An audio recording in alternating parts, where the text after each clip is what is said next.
And welcome back, everyone. Welcome back to another week of the sparkling Tuna Cup of STC, week number 63. Oh my god, so many weeks, so many tunas, and welcome back, everyone. Exclamation mark B in the chat if you guys want to have a look at the back yourselves. I'm of course SI VIP. I'm joined by these amazing players, a very stacked bracket, and of course the lovely people in the chat as well. Welcome everyone to your weekly dose of Tuna Cup action. Again, the bracket is live, it is open, it is stacked, and we are jumping into, I believe, random versus random. Oh god, what is happening, Bobby? And despite the random v random, we are jumping into a TVT, and spawning in the bottom left hand corner we have the blue Terran player, I believe from the land of Ukraine, representing team Hokago T team. It is Hacker. Oh, Hacker is top. Now he's on tilt. And spawning in the top left hand corner we have the red, typically Zerg player, but rolling random, rolling Terran, representing the Platinum Heroes. It is Eva. Let's go. Again, coming into the lobby, both players chose the random race, and both players have landed on Terran. Both players told each other their respective races, so a lot of respect between the players. I do appreciate that. That doesn't often happen on the ladder or of the sorts, but here in competitive play, they of course are allowing each other to know. And for now we have double gas openers all around. We have casted Eva's Terran in the past, but we'll see how he does perform here. We'll see how he does compare against Hacker on tilt, or Hacker is top. Also bearing in mind as well, if you're in the chat, predictions are open, and place your bets. Get your gamba going into the chat while you can. Place your bets on who you think will take the series. It's going to be a harder one to call because I believe both players are committed to random for the entirety of the series. Regardless of how this goes, regardless of who wins, random all around. Oh boy. Here we go. As for the time being, it is going to be double gas into, I imagine, a factory. Factory is already on the way for our blue Terran player. Should soon be on the way for our red. There we go. Factory is now on the way. Behind this, it should be expanding. We should not be headed towards a one-base all-in or anything crazy like that. We're loading into Amphion, of course, which has some unique features. Short rush distance by air, for example. There is a secure third base that you can attempt to take if you mine through the mineral patches. We'll see what direction our players do head towards. As for the time being, Reaper is moving out for Eva. Meanwhile, Hacker did open up Marine. We go. Okay. You see Eva doesn't come in across the map, is gonna pull back, is gonna pull away. And we're looking to settle into our game. Settle into whatever the hell we found ourselves in. Not good. Not like this. Not like this. Also, I spoke about how this should be a Rex Factory expand. That is the case for Eva, so he's going for a much more standard double gas opener. Meanwhile, as the Reaper Scout is going to be denied. Ooh, the Reaper does fall. The Marine survives, and here in the main base, 1-1-1. Where's the expansion? Where is the natural base? Nowhere to be found. Our Terran player here is committing a lot harder. Is going to be committing a lot harder on one base play. Borderline one base all. Yeah, it's a one base all in at this point. We are making a factory. A Vikings on the way as well. This is going to be a short one here. And oh, we scout. Oh my. The SimCity. The tank is stuck. Reaper dives in, and this is a big moment for Eva. He confirms nothing on low ground. He confirms the factory. He confirms the tank production. And if he does rotate towards the left hand side, we'll also get eyes on the lack of CC. There could still be a hidden command center in the dead space, and Eva will confirm the lack of anything, and now confirms the starport. So a big moment here for Eva. Army's already moving out across the map, and it's going to be a one base all in up against a attempted two basing player. We do have tanks on the way. We have a bunker on the high ground. CC will have to be forfeit. Thankfully it finishes. Eva can lift, of course, can float back into the main base, can save the expansion, and does confirm the army. Eva, he sees, he knows. Also, did I open up the predictions? Oh. I meant to. And here we go. The army has arrived. Viking going to be landing as well. Going to be dishing out some DPS here to the CC. And that base is taking a lot of damage, actually. The Marine's going ham. The Viking as well. CC taking a lot of hits. But it should barely survive. Does morph into the orbital. Does float back. Meanwhile, more tanks have arrived. Now to 2 tanks here for a Hacker. Ooh, takes out the Cyclone. Cyclone does fall. slowly gaining ground here. Pushing forward likewise. He's within range. Yeah, big tank volley is going off. The first tank does fall. Going for a scan, trading 1 for 1. Hacker does have that air control, does push forward, takes down the final tank. So far, so good. Blue Terran has the tank lead and is pushing forward. That next tank was late here for Eba. Oh no, the tank was late. It was late, papi. And the Blue Terran is gaining ground, has more Vikings. Despite the repair, the Vikings should be going down. Yeah, the repair is not good enough. And we're getting on top of the production. Bunker, the salvage is denied. And again, a Hacker can still just camp those Vikings. Big tank blow is going off, Viking goes down, and this might just be game here and now. There's a backup tank on the way. It's within range. No, it's in range of the tank. GG, and we have game 1 going the way of Hacker on tilt.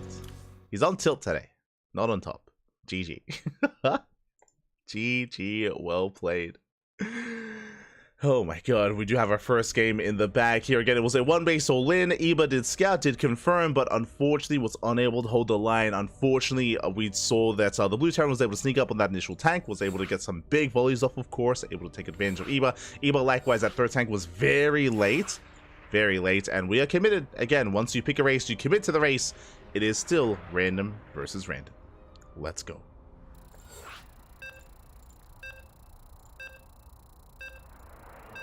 And we're getting into game 2 on Golden Aura.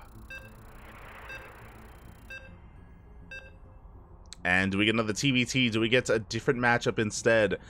I'm here for the chaos. I'm here for the nonsense. You know, I joined this series hoping that we would catch some Zerg gameplay. I was like, oh, you know, I gotta catch some Zerg while we can, while they're still in the tournament, because Sparkling Tuna Cup is often Sparkling Protoss Cup, but it's not happening. They rolled it again. In the top left-hand corner, we have the random Terran player, confirming Terran. Both players do. It is the Ukrainian Terran player. I guess now Terran. It is Hacker is top. Right now he's on tilt though. And spawning in the bottom left-hand corner, we have his opponent. We have, yeah, they're taking note as well. We have the red Terran player from the land of the UK. Rolling random, rolling Terran. It is Eva for the Platinum Heroes. Here we go. I mean, you know, the bed was made and now they have to sleep in it. And I mean, what I will say is that in the first game, we didn't really get much out of our players. We didn't really get to experience much between them. It was a 1-base all-in, and any small mistake you make in that kind of early game scenario does hurt you that much more. So it was a very unforgiving game state for Eba, where if you slip up a little bit in your macro and your micro, then it'll just go south then and there. We'll see how we adjust, and we could even be in a scenario where Hacker on top, oh sorry, Hacker is top, if he goes for a factory expand and then Eva's the one to 1-base all in. It's possible. It is possible. We'll see. We'll see where this goes. We'll see where we're headed. SCV scouts are moving out.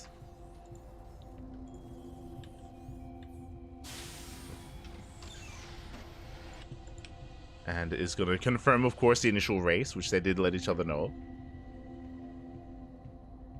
I see someone else asking in the chat about Eba main race Zerg. Eba off races a lot. His Protoss is his Protoss. I think I want to say his Protoss MMR peak is comparable to a Zerg MMR peak. Comparable, not as big, I don't think, but very often Eba has competed as Protoss in these events, and we have casted his Terran before as well. Like his Terran is not too shabby either. Not too shabby.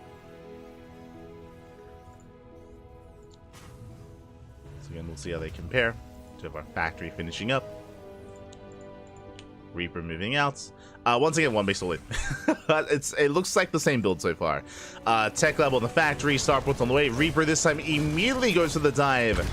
Ooh, the Reaper this time comes out on top, takes down the Marine, and gets a full scout of the main base, does confirm the 1-1-1, and it can even wreak havoc in the mineral line. So the difference between game 1 and game 2 here, usually it is very ill-advised for your first Reaper to be sent across the map, because if your opponent has their own Reaper and has, of course, the defender's advantage, they will shut your Reaper down, gain an advantage early on, and, you know, gain a lead coming into the mid game. But because there was no mid game last game, Eba, he just throws caution to the wind. He throws his Reaper across the map and gets a full scout, a much earlier scout this time, and that's very critical here for Eba. Now he's aware of what's going on. He already has a CC on the high ground, which isn't really going to help too much here, but he's already begun tank production. So Eba, he now is aware a lot earlier than last game. Now he has more time to respond, to react. And here comes the all-in.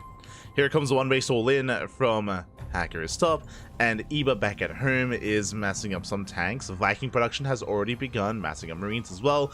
We'll see if he throws down the initial bunker on the high ground. It looks like he actually wants to try to make a stand on the low ground even. Okay, bold move.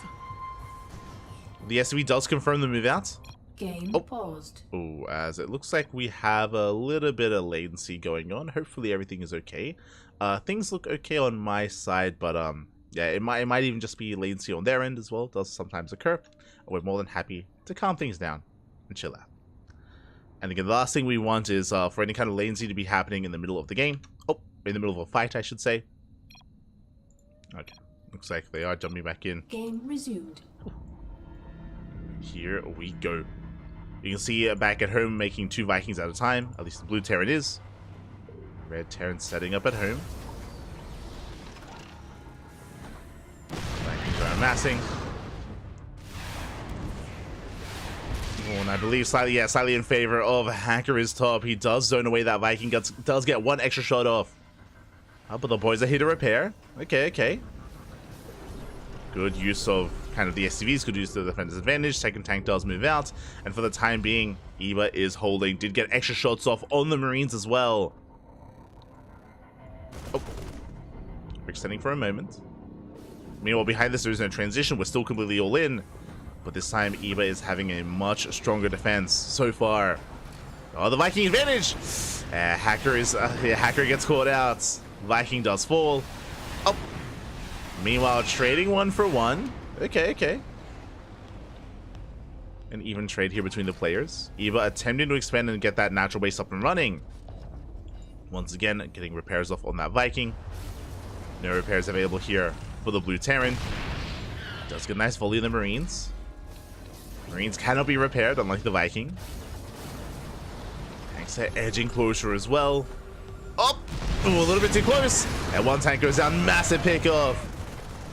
And Eba is shutting this down. Yeah, losing a tank is huge. And this position, I don't see it being broken anytime soon. Not easily. Not without a Liberator. Speaking of, blue Terran has air control. Oh, Eba supply block. Ooh, big supply block for Eba. Viking goes down, trading 1 for 1. Do trade. Behind this, still no Liberator. That would be the way to take advantage of a Viking lead. Eba still supply blocked. Eba making two more depots. Tries to break out. Vikings land. Oh, and Eba is going to be losing 2 of those tanks. Could lose all 3. Big overextension. Eba trying to break out. Get shut down. GG. And Hacker is top. Will take the series 2-0. GG. The 1 base all in. Aye. A little bit too good, a little bit too powerful. Again, I was hoping to at least witness some Zerg gameplay before the semis at least, or at some point in this tournament. Alas, I'm going to be deprived of that. The players did agree to both competing as random, and in the end, Hacker's top does come out on top. GG. GG, well played, congratulations. My condolences to Eba. I mean, again, a lot of dice are being rolled when it comes to the races, of course, when it comes to... Well done.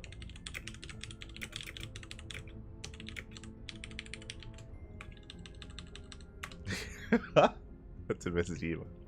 All good. With that, GG, well played. And we have some updates. We have some updates to go over here. We have some matches to catch up on. Let's go. Here we go.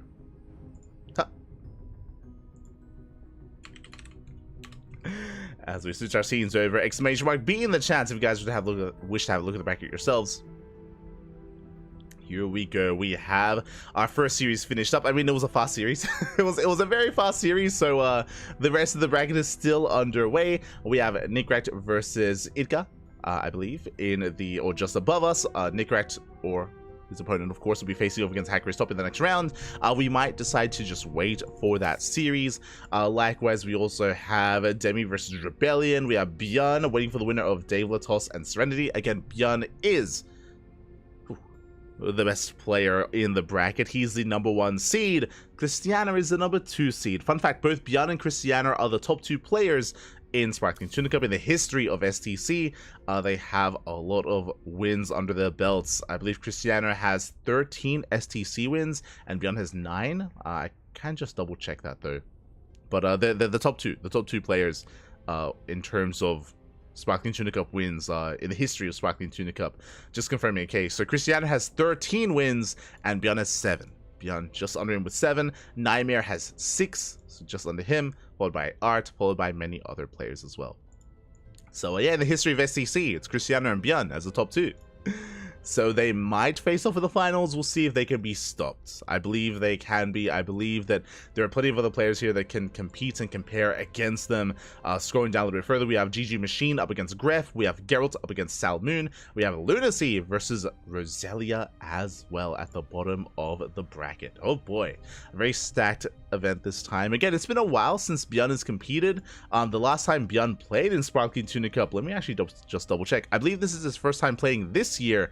The last time Björn played in STC was 2022. 2 years ago. June of 2022 as well. So technically over 2 years ago. My god, it's been a while. It's been a while. I mean, it also shows just how often we've been hosting this event. True. We have been hosting it for a long time. But yeah, Björn, he was one of the OG champions. Before this was the Sparkling Protoss Cup, this was the Sparkling Terran Cup. That's what this was. Crazy. That was back when Björn and Keen were the dominant forces, and the Korean Terrans would win week after week. It was after the reign of terror of Terran, and after that kind of period of time where the era of Protoss rose strong. So, yeah, been a long reign of Protoss. But is it back to Terran again? That's the question. You know, last week the champion was Baby Marine. The week before that was Nickeract. So, you know, maybe we have reached a new chapter in the history of Sparkling Tuna Cup. Might be back to Sparkling Terran Cup again. We'll find out. We are here to find out. For the time being, though, again, just because there's no other updates going on, we will most likely just wait for our matches to open up. Most likely just wait for Nickrat to become available and follow Nickrat into his next series, into Hacker's Top, and we'll be focusing on the upper half of the bracket. I say that there are some other really good matches going on, really good potential matches as well. With Demi Rebellion, with Lunacy Roselia, into Geralt, likewise GG Machine, into Christiana, or Gref just cheesing the hell out of GG Machine. There's a lot of potential, a lot of really good matches ongoing. We'll try to find something. We'll find them. We'll find them. It's all good. It's all good.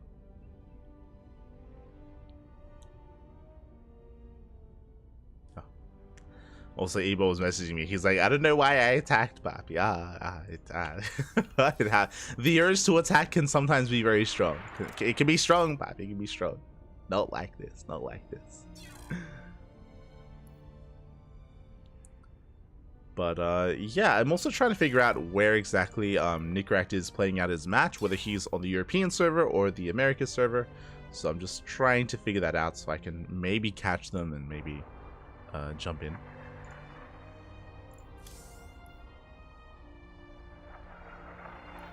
That is the hope.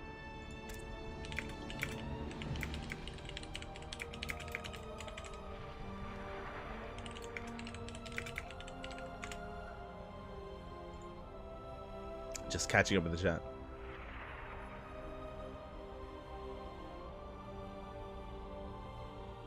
Okay. Breaking out. What up?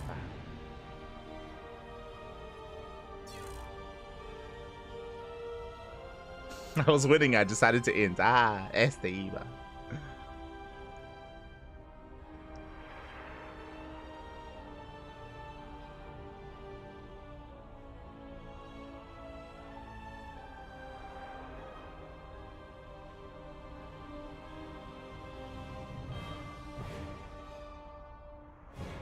I want to see Geralt. Ah, we'll get there. We'll get there. Don't worry. Don't worry. I'm sure we will. For the time being, though, I guess we're going to be going on a short break. We're going to be going on a short break. When we return, we will have another match. Don't you worry. Again, plenty of matches available, plenty of matches to come. For now, we're just going to be going on a break, and when we come back, we'll have something for you. Oh, we have another update. Lunacy does advance on into the next round, so we have a Protoss advancing on. So we'll be back soon. Take this moment to get some snacks, get some water, get some rest. Stretch your roaches, hide your hydras, massage your marines, and we'll be back in a couple of minutes with some more StarCraft. See you soon.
Welcome back on, oh my god, welcome back. Ooh, hope you enjoyed that lovely Brutal OSC as we have returned with our next series. We have returned with our next match here in the quarterfinals.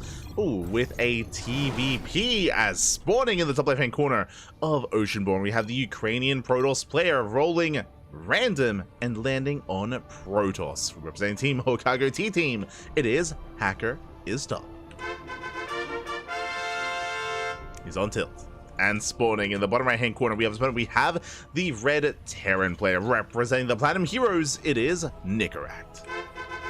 And if you're in the chats, predictions are open. Place your bets on who you think will claim the series. As you can imagine, one player is known for cheese, known for aggression, known for all-ins. The other, more robust, more well-rounded, very solid, very macro-oriented. Can we get to the macro, though? Can we get to a longer, later game? Best of luck in the chat with those predictions. Best of luck. As we have our initial probe scout coming in. Again, Nicaract is aware of the Protoss, as of course Hacker is Top did announce his race. Does come in with the scouts and will get to read what's going on. It is going to be a Rax Expand economic opener here out of Nicaract. Bold move from the Red Terran, but I'm unfamiliar with how Hacker does typically approach this matchup and how he does approach PvT. For now, just scouting, getting a read what's going on. Does confirm the more economic start here from the Terran should be leading into a Rax into expand. Ooh, as the probe is going to be shut down. Nice pick off here by Nicaract. Gets a kill on the worker. That should not have happened. The probe does fall. Nickrack himself going for his own SCV scout. Here we go. SCV scout dips in. Nickrack expanding on the low ground.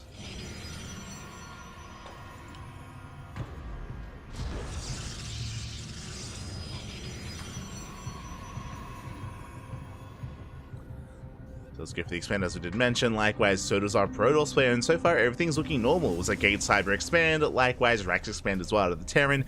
Everything so far is looking as it should. Okay, so no one base all in.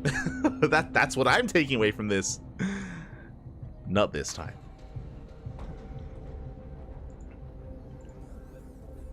No one base all ins. Two base though. I mean, we'll see.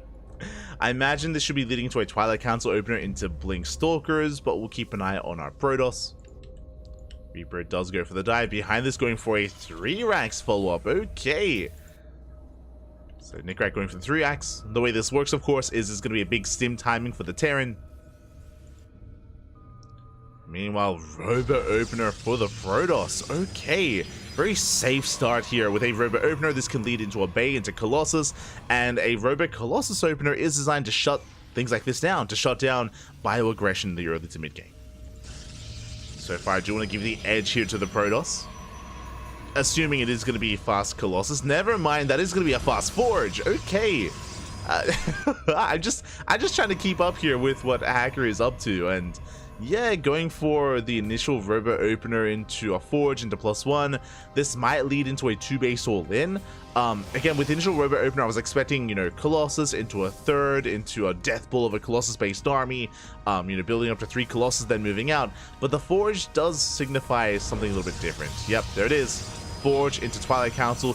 This feels like +1 charge. This feels like almost like a Soul Train-esque Immortal-based all-in. And the Reaper does scout, does confirm. So a big moment here for Nickrack. He confirms there is no fast Bay. Despite seeing the fast Robo, there's no Bay into Colossus. Instead, it is going to be a gateway-based follow-up.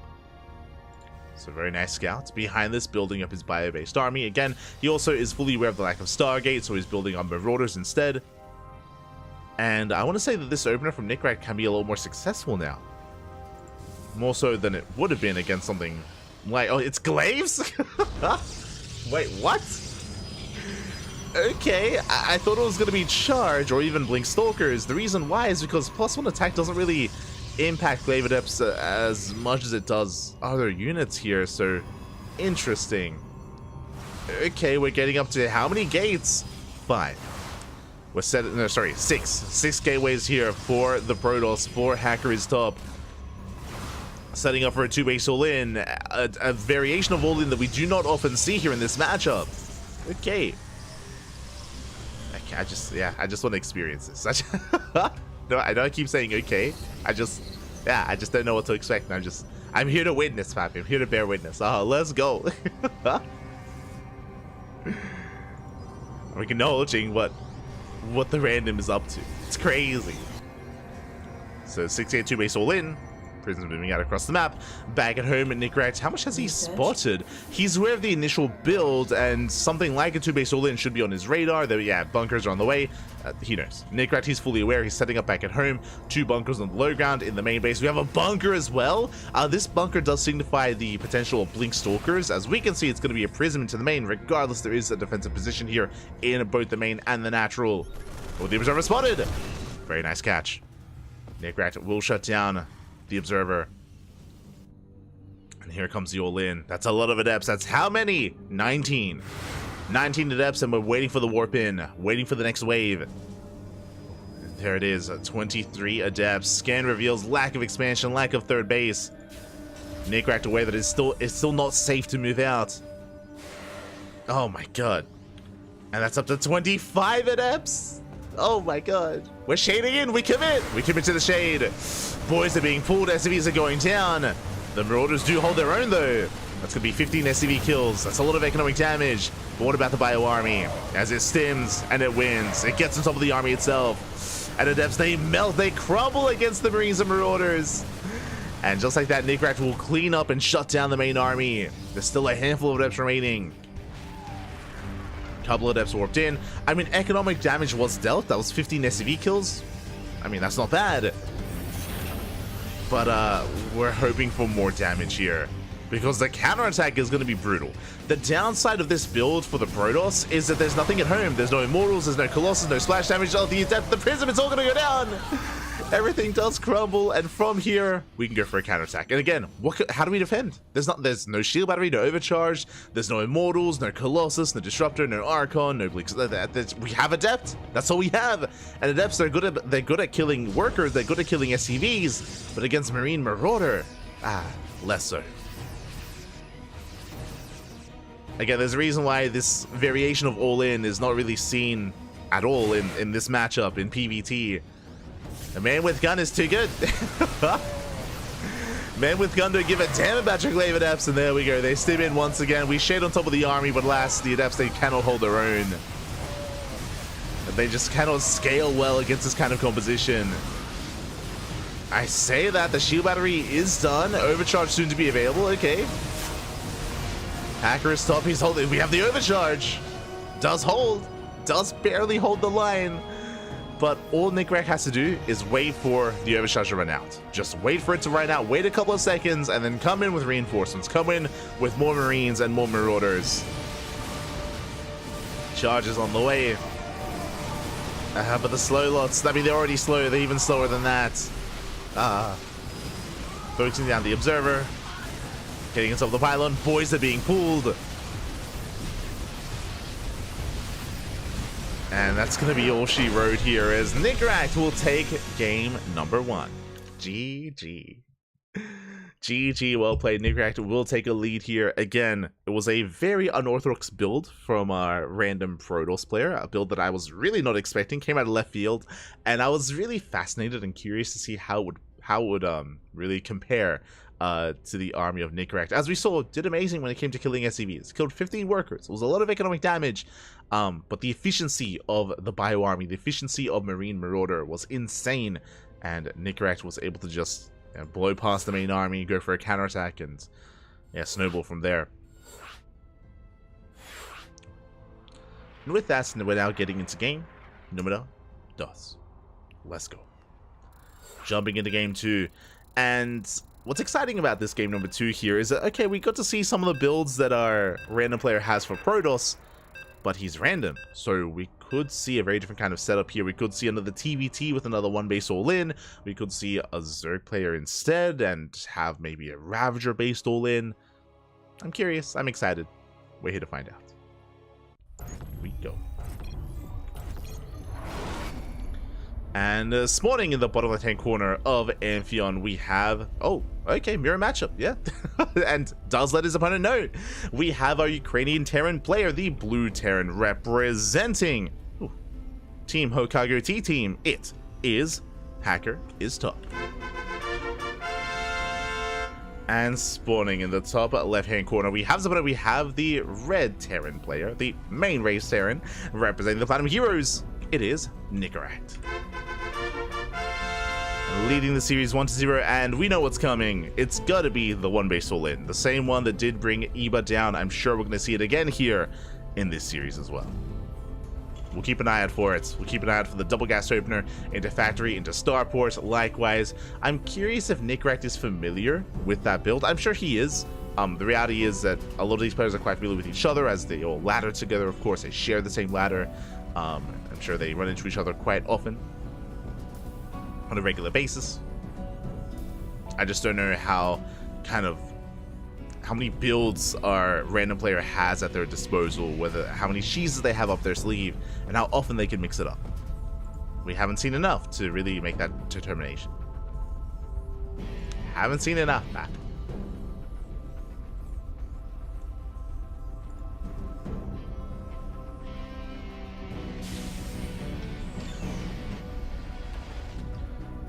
Go.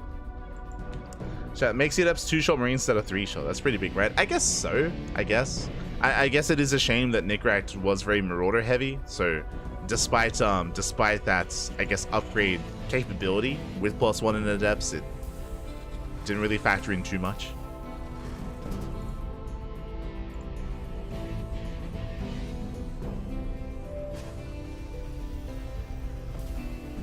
That was a build before Adepts got mega nerfed in early Legacy of the Void. You're referring to, there was an Adept all-in that we saw in GSL. I think it was it Zaun versus Gumiho or Prince versus Gumiho? It was someone versus Gumiho. Might have been Zaun. Or maybe Nightmare. But yeah, we saw Glaive Adept all-ins that were quite viable in the past in early Legacy. That is well known. But for now, we are getting to, the 1-1-1, getting to tank production, and getting to Massive Viking, I imagine, as well, going for the add-on swap.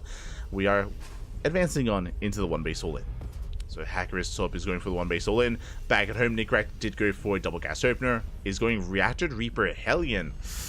Oh, okay. This is going to be an interesting dynamic. So Nickrat, he is working off of limited information. He isn't fully aware of what's going on. And Reaper Hellion like this is designed to harass, get some scouting information, get across the map, and be annoying. But in a head-on engagement, this won't help too much. So I'm a little bit concerned here if we're going to be delaying tank production even further.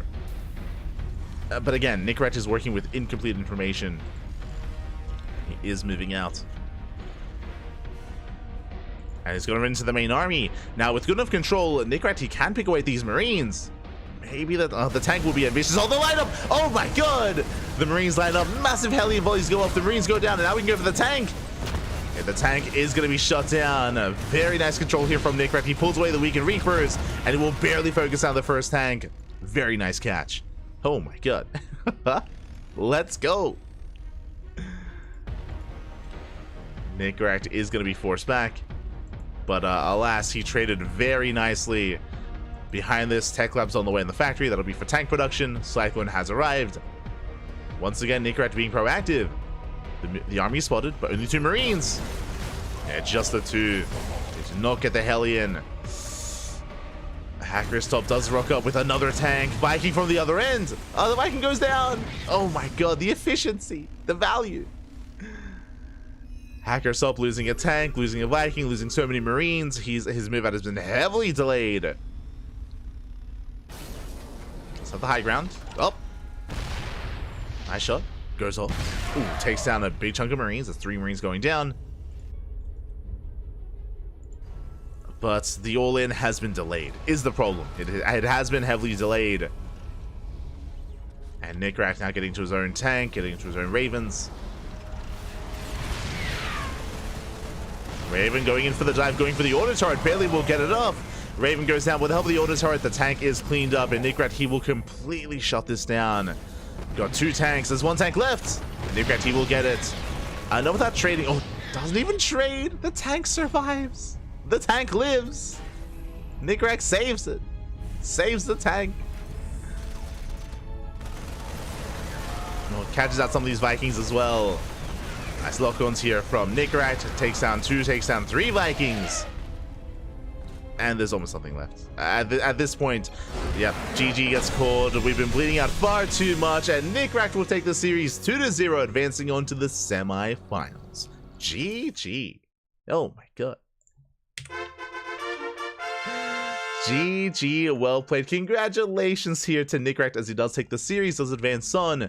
And my condolences to Hacker is top. Again, had a very unique build in game number 1, which was interesting to see come to fruition. Here in game 2, more of the same. Looks like he has a go-to 1-base all-in in TBT, but unfortunately he got caught out immediately. He got caught out ahead of time. Losing that first tank, losing those first Marines was brutal. We did see it in time, but the lineup, I should say, the Marines lining up the way that they did, the Hellion volleys being so efficient. If the Marines were spread out horizontally instead, if they were ready to engage with something in the middle of the map, then we could have seen a different outcome. We could have seen a better trade on the side of Hacker's top to shut down the Hellions and the Reapers a little bit more efficiently and maybe not lose the first tank. It could have been a very different outcome if that was the case. But again, that was the perfect start of the fight for Nickrat. Everything went his way. GG. GG, well played.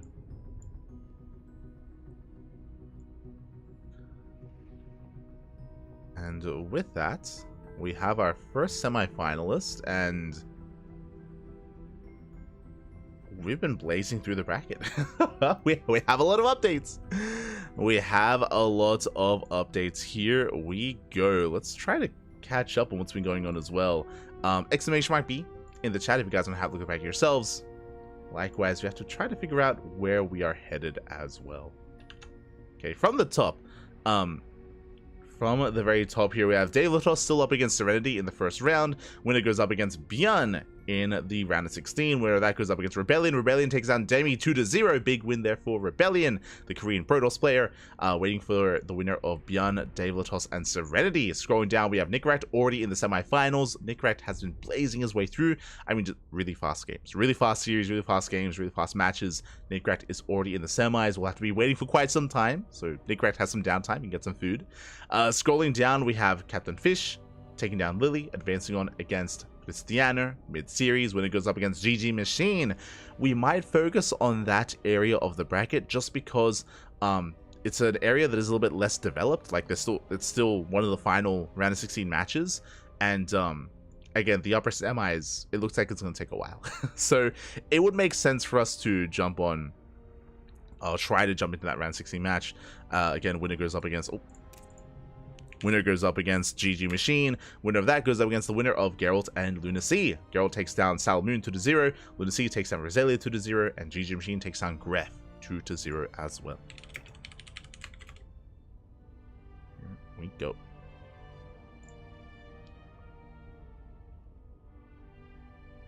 So we have some catching up to do.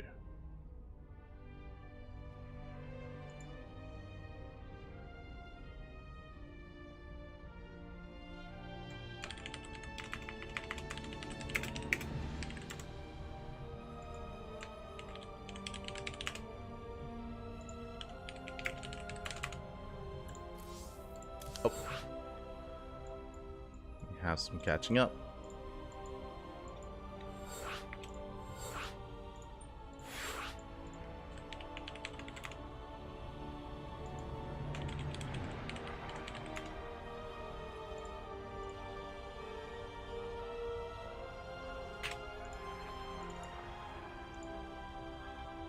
We are just trying to catch up, and oh, looks like we are jumping in mid-series. I believe we have a 1-0. Let's go. I believe we're jumping into game 2. I think. Maybe. We'll see. We'll see. We'll figure it out. We're jumping into Christiana versus Captain Fish.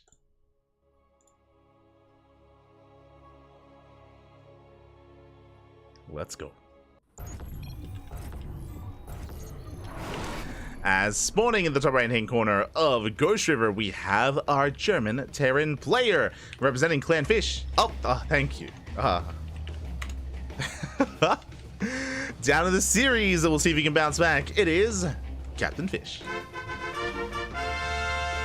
All the love hearts. And spawning in the top left hand corner, we have the Polish Protoss player, the red Protoss representing Clan SWS. It is Christiana. Let's go. Okay, we found ourselves in round 16, and we have the rest of our matches ahead of us. We're going to be following this series into GG Machine in the next round, into the winner of Geralt and Lunacy. That is going to be the plan here for the stream, while we wait for the upper half of the bracket to catch up, just because there's a lot of matches going on, there's a lot of series ongoing, and it looks like it's going to take a little bit longer for the upper semifinals to really get underway. That is the plan. For now, going to be settling in. Ooh, we do have our initial openers. Again, we're jumping in mid-series. We missed out on game 1, and if you're in the chat, I guess, yeah, we'll get the gamba going. Why not? Why not?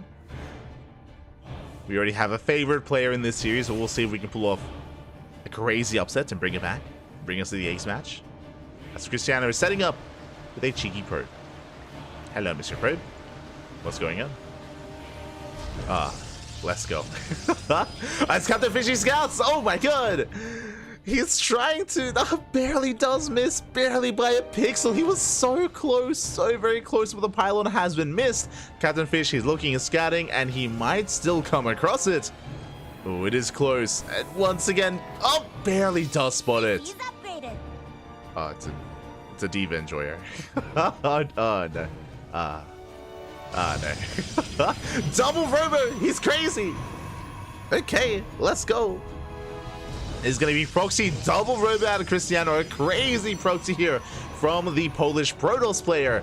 And we'll see how we respond. Going for a bunker right in front of the proxy, but the probe is here to DPS down the SCV. Second SCV has been pulled though, and with the help of the second worker, it looks like this bunker will get up and running. Or will it? Adept is on the way. Adept is on the way. Again, we're loading into Ghost River. Is a very small map, very prone to these all-ins because of the short rush distance. SCV almost does fall. The probe wants it. He wants the SCV. He wants it. Oh no.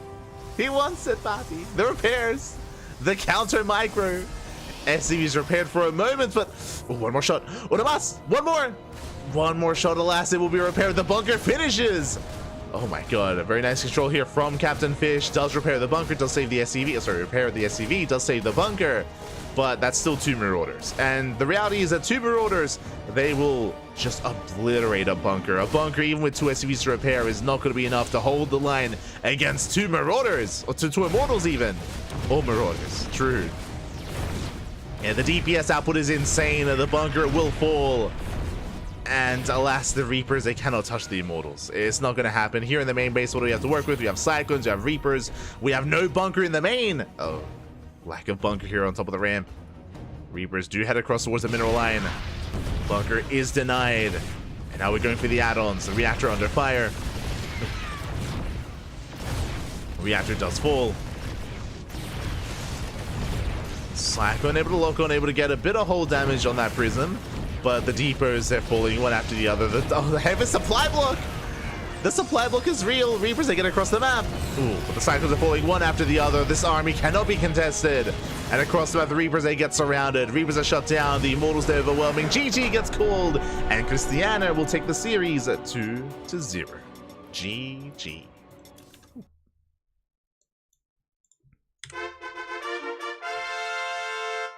GG, well played. Cristiano will take the series, will advance on into the next round, and will be facing off against his next opponent. Very, very well done here. A wild, a crazy build by Cristiano going for a proxy double robo.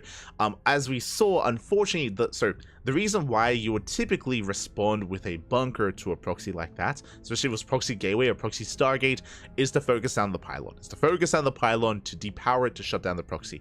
Unfortunately, because it was double robo, that means 2 Immortals pop out. That means the bunker can't really hold its own, not against that particular kind of proxy. There was no other support for the bunker either. The Immortals, they're built to break down buildings like that, and yeah, it was just an unfortunate response for Captain Fish. It was impressive that he saved the bunker, that he saved the building SCV, and that the bunker got up and running, but the reality is that it didn't matter. It did not matter that that kind of response was not as ideal, and wasn't able to really do much against Cristiano there. Regardless, GG. GG, well played. Congratulations. Cristiano does advance on, and we are getting ready for Cristiano's next match, as he already has his next opponent. He has his next opponent. I have to get the capitalization correct on this one. But it is going to be a PvZ between Cristiano and GG Machine. Oh boy.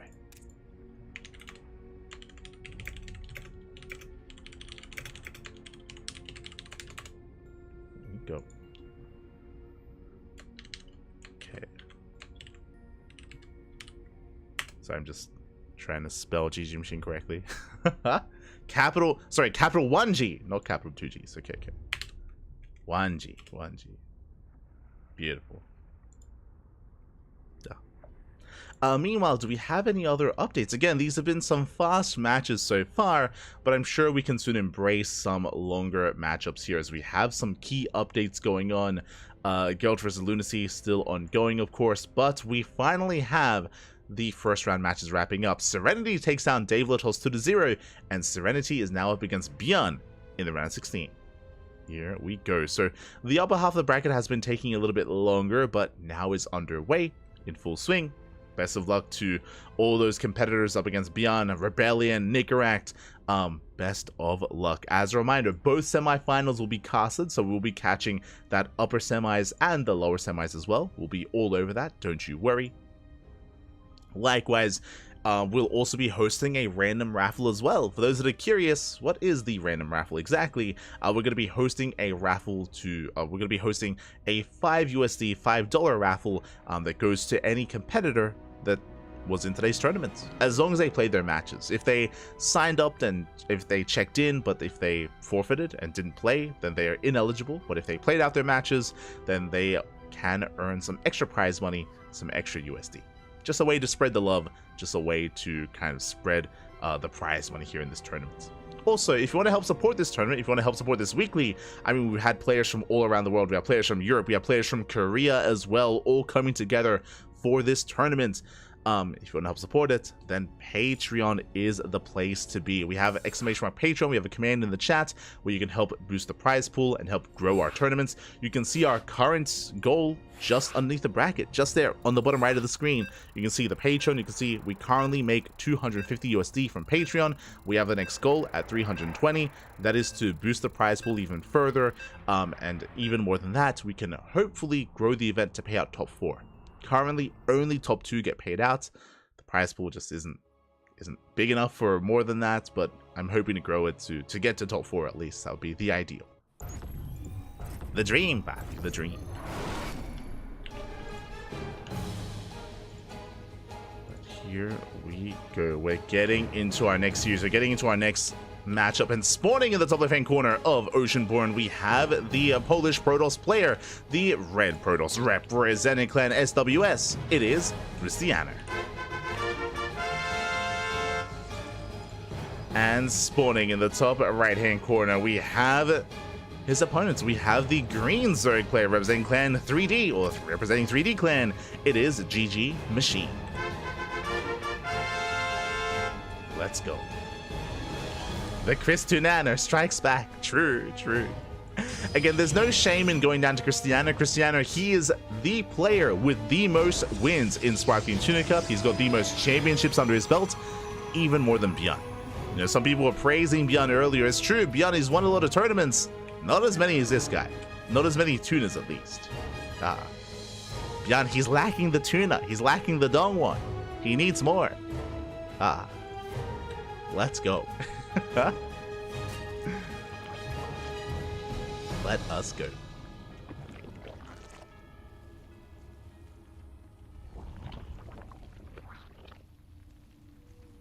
As for now, we do have our Hatch Gas Pool standard opener out of GG Machine. Likewise across the map, just a gate expand into Cybercore as well, so everything's looking as it should. Standard openers all around. We've had a lot of aggression, we've had a lot of all-ins throughout the entire day so far in today's broadcast, but finally we can calm things down and enter a more standard early game into, I imagine, a more standard mid game. Keep an eye on our players. Also, if you're in the chat, predictions should have closed by now, but if you're in the chat, then you can get your gamba going and place your bets on who you think will take the series. It is a fresh best of 3. I do give the edge to Christiana, but I do believe that GG Machine can definitely threaten Christiana and definitely bring him down. Can pose a threat. Now link speed on the way. Pulling out of gas, of course, so we're not rushing into a fast lair. We're not rushing into fast Roachborn, for example. Just going to be droning up and settling in. A capital G is better than 2 suburban Gs. Oh. Aye, aye, aye. Just the one, though. Just the one. Not the 2 capital Gs. Aye, aye, aye. I have gotten used to most of them, though. Like, before Innovation retired, I got used to his capitalization. Like typing it out, I mean, for tournaments. Same with Showtime. Same with Hero Marine. Showtime was a... No. Hero Marine was a harder one to go through because Hero Marine's name doesn't alternate. He has his own pattern to which letters are capitalized and which are not. Got used to it. We got there.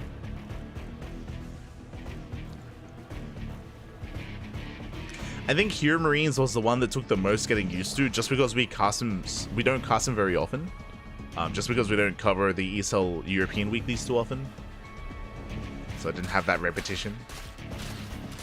Meanwhile, that's an early Roach Warren. Uh-oh. GG Machine, he does run up his natural base, but he's going for a second gas geyser. That is a, what, 3-minute 30 Roach Warren for the Zerg player very early on. And this should be leading into an earlier Roach push. There's no reason to get it this early unless aggression is on the table. Behind this, Cristiano just Stargate open it into an expand. First Oracle's moving out across the map. This is a very standard setup from the Protoss, which is why this response from the Zerg is wild. Oracle dips in. Ooh, 2 drones go down. Queen's out of position. 2, 3, 4 drone kills. Very nice damage here from Cristiano. Will pull away. And GG Machine, he's waddling across the map. He's going for the all-in. I would imagine trying to zone away the Oracle. Oh, does catch it though. Oh my god. First Oracle almost goes down. Very nice damage. Zoning Cristiano away. Here come the Roaches. And the Roaches have yet to be scattered. The Roach Warren was not spotted, but the Oracle might actually spot them coming out of the eggs. Coming out of the larva. It gets 3 more drone kills, and here comes the all-in. The Queens are waddling across. Roaches are massing as well. And Cristiano, I don't think he saw the Roaches. He dipped out. He doesn't know. No shield batteries. No shield batteries on the way. Cristiano, he has not seen, not until now. The Oracle does rotate over, does spot the Queens. Will take some damage. The Oracle falls, but now he knows. But is it too late? There's a late reaction out of Cristiano. And he evacuates. He knows it's too late. Too little too late. He has to evacuate the third base, defending the natural instead. There's 1 shield battery on the way. GG Machine, upon seeing this, I imagine should be feeling pretty good about the all-in. Oh, threatening us around. Cristiano, he backs off. Immortal's on the way. Third base is going to fall. Killing the third is good, but we need more than that. The Zerg player needs more than just the third base. Nexus will fall. Now we divert our attention towards the natural. Shield battery is done. Cristiano, he's ready. We have a shield battery, we have an overcharge. Files. Ooh, they depower the robo for a moment. Oh, the overcharge depowered as well. No overcharge, no shield battery. Robo stays depowered. Boys are being pulled. Ay, ay, ay. And again, this was a late scout from the Protoss. Cristiano, he had no idea what was going on until it was too late. Gateways are falling. Oh, probes are falling as well. The robo is repowered though. Files didn't quite connect. And can Cristiano hold on? It's going to be a close defense. The Vials, they connect once again. The pylon still barely stands strong. Second Immortal's on the way. Oh my god. As we are running out of links, but there we go. More links, they flood in. They're going for the Immortal, and it looks like GG Machine has done it. Looks like he has broken through. The pylon is going to be targeted. The second Immortal is not going to spawn in. There's 1 Immortal left. That's all there is. That's all that's left. No shield battery in the main. And the links, they will clean up the final Immortal. And now there's only 2 Zealots. Only 2 Zealots remain. Another pylon's on the way to repower that robo. But even with another Immortal, it's not going to be enough. It shouldn't be enough. It's going to be close. Can we get one more Immortal in? Nah, not even. Not even, Papi. GG gets called, and GG Machine will take game number 1. Let's go. Oh my god. Let us go.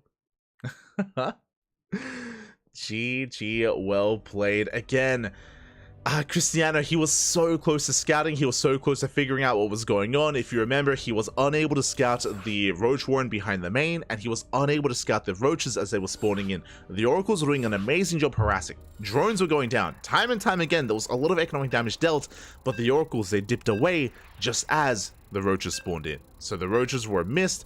It wasn't until the army was halfway across the map, that's when Cristiano finally realized what was going on. But by that point, it was just a little bit too late there, as he had to abandon the third base. He had some desperation shield batteries on the way, some desperation warp ins. He had invested in tech that wasn't coming into play either. You know what it was? Cristiano, he was caught with his pants down. the pants were down, Bobby. The pants.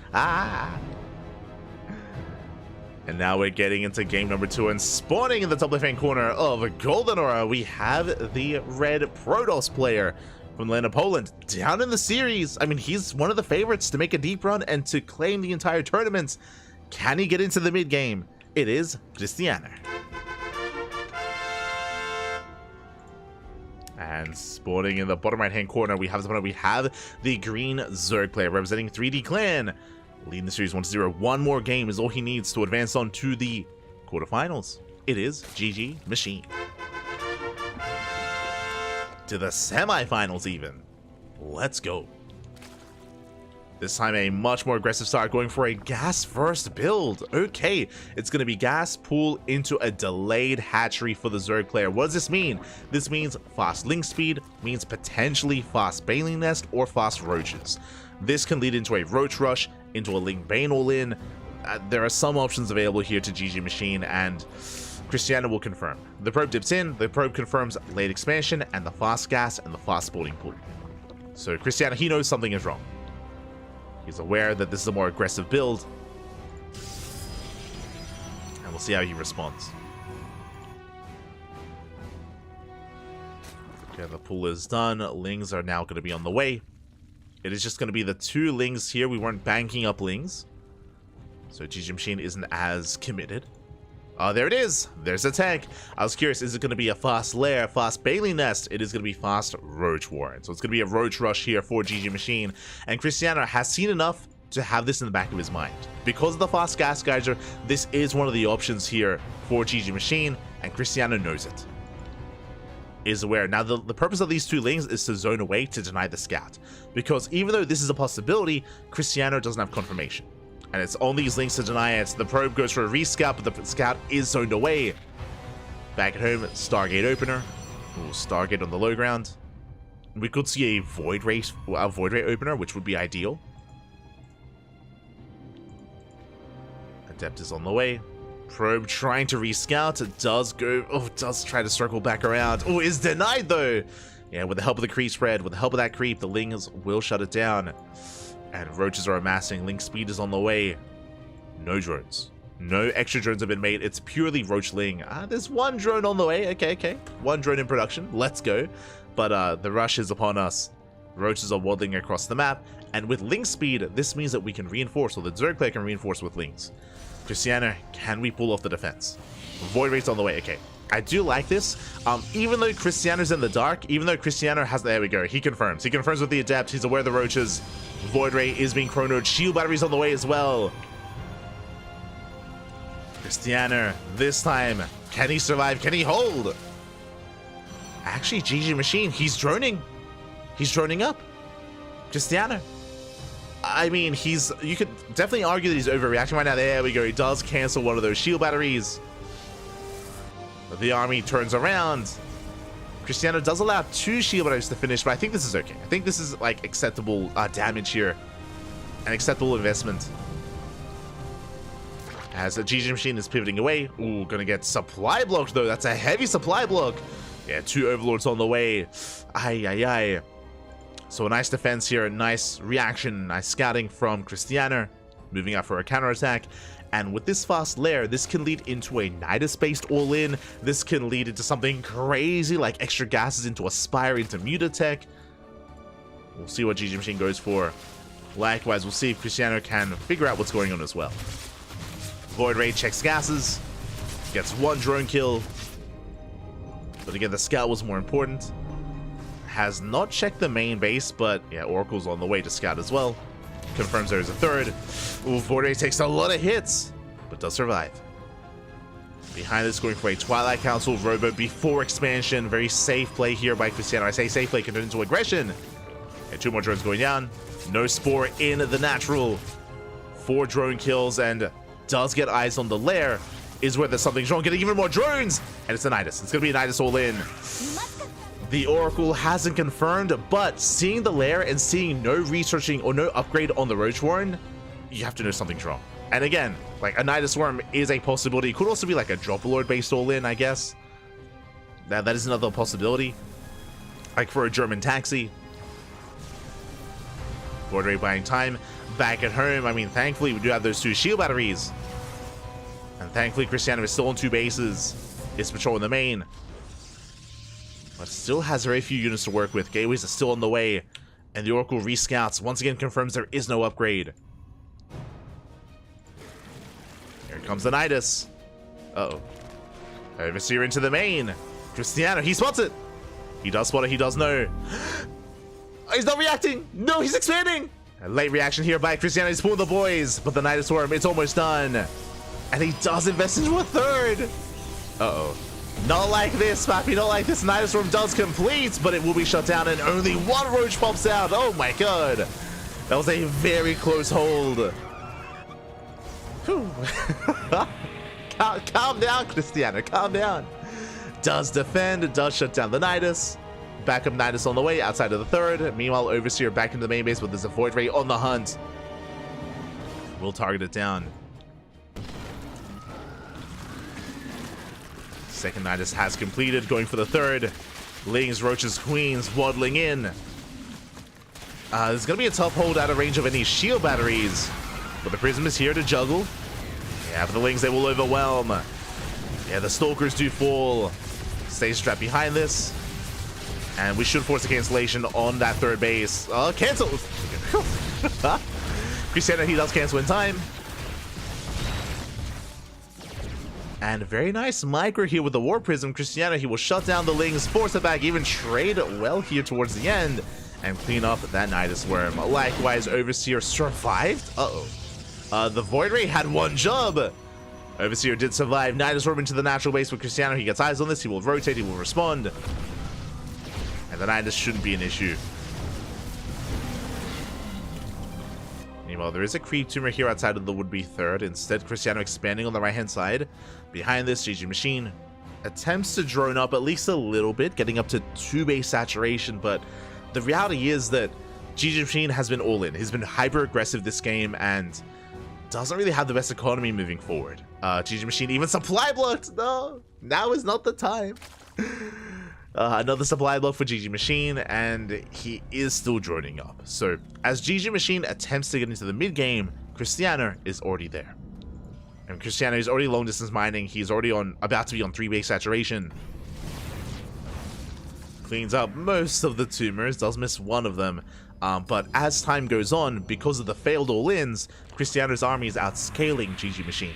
It's just getting better and better. With more Immortals, more Archons, charge on the way, +1.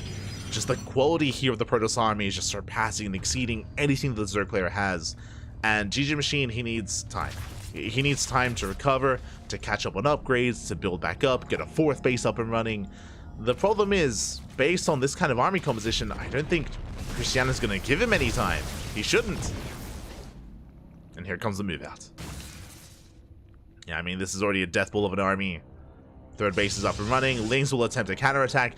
These Lings need to force the Protoss army to turn around. If Cristiano turns around, if GG Machine buys time, then maybe he can defend. Does get into the mineral line.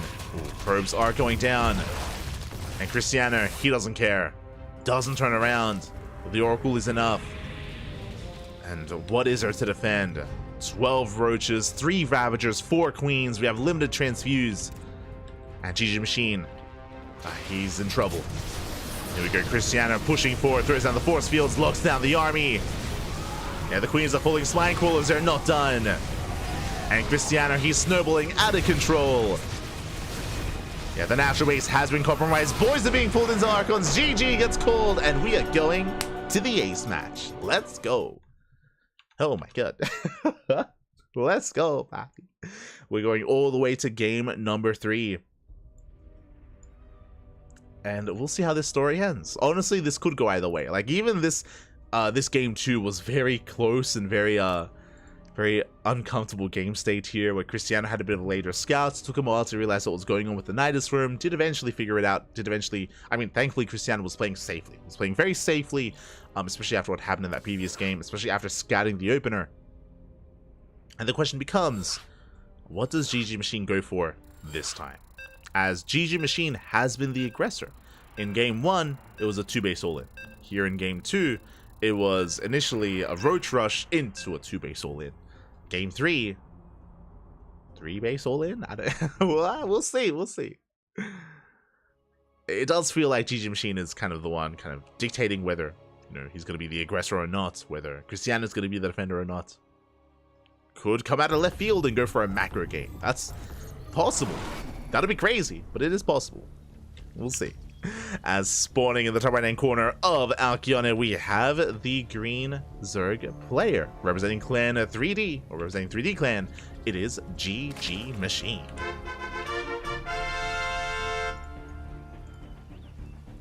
And spawning in the bottom left-hand corner, we have his opponent. We have the Polish Protoss player, the red Protoss representing clan SWS. It is Cristiano. I see in the chat. If he wasn't wearing pants, that wouldn't be a problem. I like the logic, Papi. I like the logic. You understand? He was 2 seconds away from being out of the tournament there. I imagine you're referring to the Nidus Worm that finished. I mean, that was very close. that was too close for comfort, Pat. This time, hatch first. GG Machine is going for a hatch. Looks like hatch gas pool opener, standard opener. Cristiano, interesting, he scouts the gold. Initially checks the gold base, then goes for the scout into the main. So Cristiano, a little bit paranoid. I don't blame him. Based on this series, based on the builds that GG Machine has been going for, it makes sense. It does make perfect sense here to check the gold just in case. And so far, everything looks normal. So far, everything looks as it should. We're waiting for that deviation though. We're waiting for the moment that maybe GG Machine doesn't pull out of gas, or maybe he pulls in a little bit earlier, goes into a Lin Queen Nidus all in, maybe he goes for an early Roach Warren, maybe he does something crazy, goes 2-base Muto, 2-base Hydra, goes to the Miyamaika. Or he could do something even crazier than all of that and take a third and drone. It'll be wild. He could drone up. He could make workers. He's crazy. We'll see. We're here to find out. And so is Cristiano. Is patrolling, trying to get a read on what's going on, making sure that the Zerg player does expand and take a third.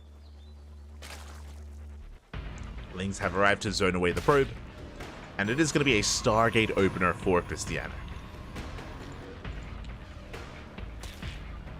It is going to be Stargate. Probe does back the hell off. And GG Machine will expand. Checking the main base, he's pulled out. Okay. The first sign of a standard game, he has pulled out of gas. We're not rushing into an early Roach Warren or Lair yet. Could always pull back in, don't get me wrong. Could always pull in, Pappy. Adepts are moving out, one towards the left, one towards the right. Gonna be dipping in. Once again, these adepts are designed to harass, to be annoying, to potentially get drone kills, more importantly, scout. More importantly, just get an eye on the droning of his opponents. And after this series, or after Game 1 and Game 2, I'm sure Cristiano is very paranoid and very concerned with what is going on. That goes into the main, confirms no extra gases, gets 2 drone kills, but will be shut down. Oh, this was a brutal trade here, trading 2 for 2, not ideal for the Protoss, but at least confirms no fast lair, no extra gas. But we have pulled back in, actually. A little bit earlier than normal. Okay. So GG Machine pulls back in. Cristiano staying on 2 bases, going for a Robo follow-up. Okay, very safe play. I'm assuming safe play here from Cristiano. Going for the Robo and a Twilight Council on 2 bases. Oracle dips in and gets eyes in the main. Gets 1, gets 2 drone kills. 3 drone kills already. Nice damage, and there's the fast Roach Warren. Again, because of the early gas income, did mean that the gas had to be spent somewhere. It's for an earlier Roach Warren. And again, I mean, this could just be a safe Roach Warren. The reason why I say this is because there's still no third. Still no third base where there otherwise should be. So GG Machine could be reading this as aggression, and it is. I mean, again, like, it looks like Cristiano, he's turning the tables on GG Machine. Initially, I said that Cristiano was playing safely, and then he threw down more gateways. Then he threw down extra gateways on 2 bases. So Cristiano building up. Now going for a much later expansion. Catches a Ling. Lair is now on the way. Extra gases. GG Machine is droning. Has the fast Roach one, but hasn't made any Roaches yet. So that does tell us that GG Machine was just being really safe, was a little bit concerned about the lack of third. And we will progress from here. Meanwhile, Cristiano getting ready for an Archon drop. High Templar can be morphed in. And there it is, there, the High Templar. It's going to be an Archon drop from the Protoss. Going to be harassing while Cristiano gets into his third. Cristiano has map control. Gonna be looking for straight overlords, queens, drones, lings. Whatever Cristiano can get his hands on. Headed towards the main at the same time. Adepts towards the natural. Lings are keeping up though. One of the adepts does get surrounded. The other as well. Archons into the main. Get a queen. Very nice pickup. The prism takes a lot of hull damage. But the queen does fall, and all those Archons, they want another. They will get it. 2 queens. Very nice damage. Cristiano gets 2 queens. With that, the Oracle goes into the main, getting 5 drone kills. Oh my god. 5 workers go down. At the same time, there's a Ling counterattack that gets 2 probes, but there are cells to defend. No charge yet. Archon's going back in. Ooh, looks like 1 Archon did go down. Yeah, 1 Archon did fall. But 1 Archon for 2 queens and 11 drones is still a better trade for the Protoss. Cristiano even catching another Overlord. So very efficient pickups. Gonna be recalling back home. Behind this, Cristiano just settling into his own 3 bases, building up Immortals, getting into the mid-game. Meanwhile, GG Machine morphing in a massive wave of Ravagers. He's shown up to just under 3 base saturation, 57 drones, and he's massing Roach Ravager League. GG Machine, it is going to be just basically a 3 base all-in from the Zerg. Just under 3 base saturation, but close enough. And here we go. The problem is that we already have Immortals. And the boys, no, get out of here. Drones, a bit of a miss rally here from GG Machine. Drones will be forced back. Ooh, Ravagers being targeted down. Yeah, and upon seeing this defense, upon Ravagers getting picked off, GG Machine now decides to drone. And now the Zerg player's in a rough position because this army could have been more workers. This could have been GG Machine droning up to 80 workers with a 4th base and now focusing on army production. Instead, he invested a little bit earlier and didn't really achieve much. So with this setup, the Zerg player is falling behind. And Cristiano has been building up for his own move out. He's getting ready for it. That's a lot of Immortals. That's 5 Immortals already. Storm is on the way, still making 2 Immortals at a time with double robo production. And by the time Storm finishes, Cristiano's going to move out. And it's going to be a tough hold for the Zerg player. If GG Machine can rush into Lurker Tech, and there's a Lurker Den. If he can get some Lurkers up and running, I want to say like 6 Lurkers in time for this move out, then maybe GG Machine can buy time, defend, and get into proper 4 base saturation and get into a longer game. The pressure is on the Zerg though. Meanwhile, Zal dropping to the main, drones are going down. We'll get 3 worker kills in the main base. Just 3 drones, but does distract the army. Cristiano getting his 4th, and Storm is almost done. Storm is seconds away from finishing, and yep, just in time for Storm, Cristiano pushes. So this is a very strong Storm timing from Cristiano. He does have a supply lead, and the Lurker Den isn't done. Like, GG Machine, he needed more time, or again, needed to have a bit of a smoother transition in the mid-game.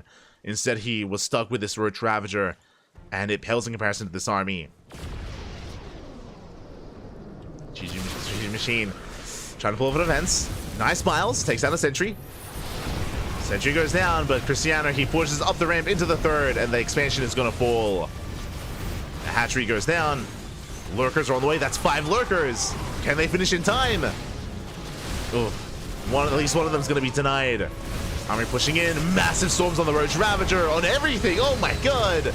Lurkers do burrow. There's no detection. There is no observer. But there is Revelation. The Revelation. He sees all. The Lurkers are focused on one after the other. Massive storm once again. There's 1 Lurker left.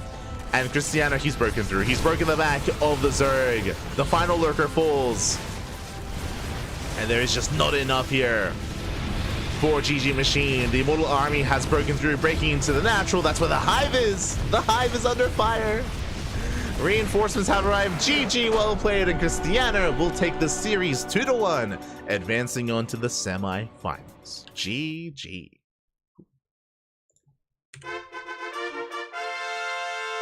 GG, well played. Cristiano will take the series. Again, GG Machine, unfortunately, was very middle of the road. If you recall, remember, he droned up to, was it 53? It was under 60 workers. He droned up to around under 3-way saturation, committed very hard to Ling Roach Ravager, and unfortunately for GG Machine, Cristiano was playing very safe and built up already 4 immortals at the time. Once GG Machine saw Cristiano's army, he backed off, but the damage had already been done. The damage in the form of investing larva into an army when he didn't need one, when he didn't make use of it. So he fell behind economically, he needed time. Likewise, he also fell behind tech-wise as well. Because of that, his lurker transition was later, and Cristiano had a very strong time with Storm. As you saw, if he wasn't as crisp with that Storm timing, with that Storm push, then GG Machine suddenly gets away with a line of lurkers. And suddenly, he holds onto the ramp, defends a third, and we get into a longer game. Like, imagine if Cristiano had waited even 20 more seconds. Would have been a different game. It could have been a different game. But alas, very crisp move out there from the Protoss player. GG, well played. Cristiano makes it to the semis.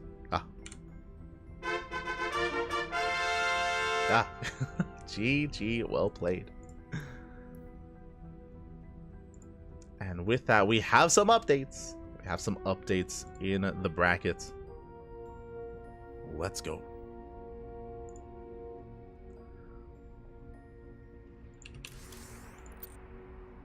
Let us try to catch up here as we're trying to figure out where exactly we are and which matches are underway.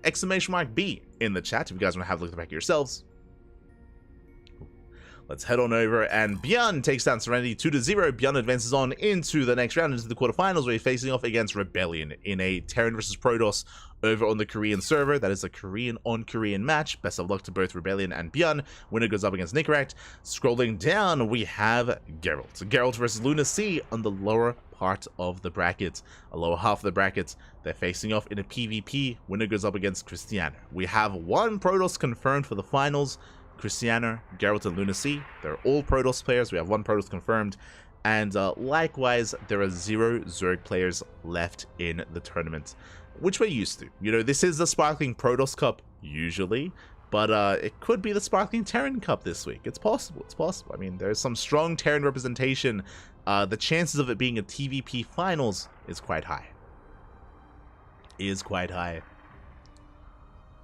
But I'm glad that we got to cast a Zerg player while we could. I was hoping that Eva would play some Zerg, but that did not happen. Este Eva playing random instead and rolling Terran. At least we got some GG Machine, and again, he did pose a threat to Cristiano, did force the ace match as well. Big shout out to GG Machine, and at least we are able to experience some Zerg here tonight, which is more than what we're used to, because usually it's just Protoss. It's just PvPs, PvPs, and we're getting there. Regardless, with that, we are just waiting for our matches. We're waiting for either Geralt and Lunacy to finish or Bjorn and Rebellion. As a reminder, both semifinals will be casted, so don't you worry. I know that we haven't been able to cast Bjorn yet, but we'll get there. I'm sure we'll get to Bjorn unless Rebellion causes an upset. True, could happen, could cause an upset.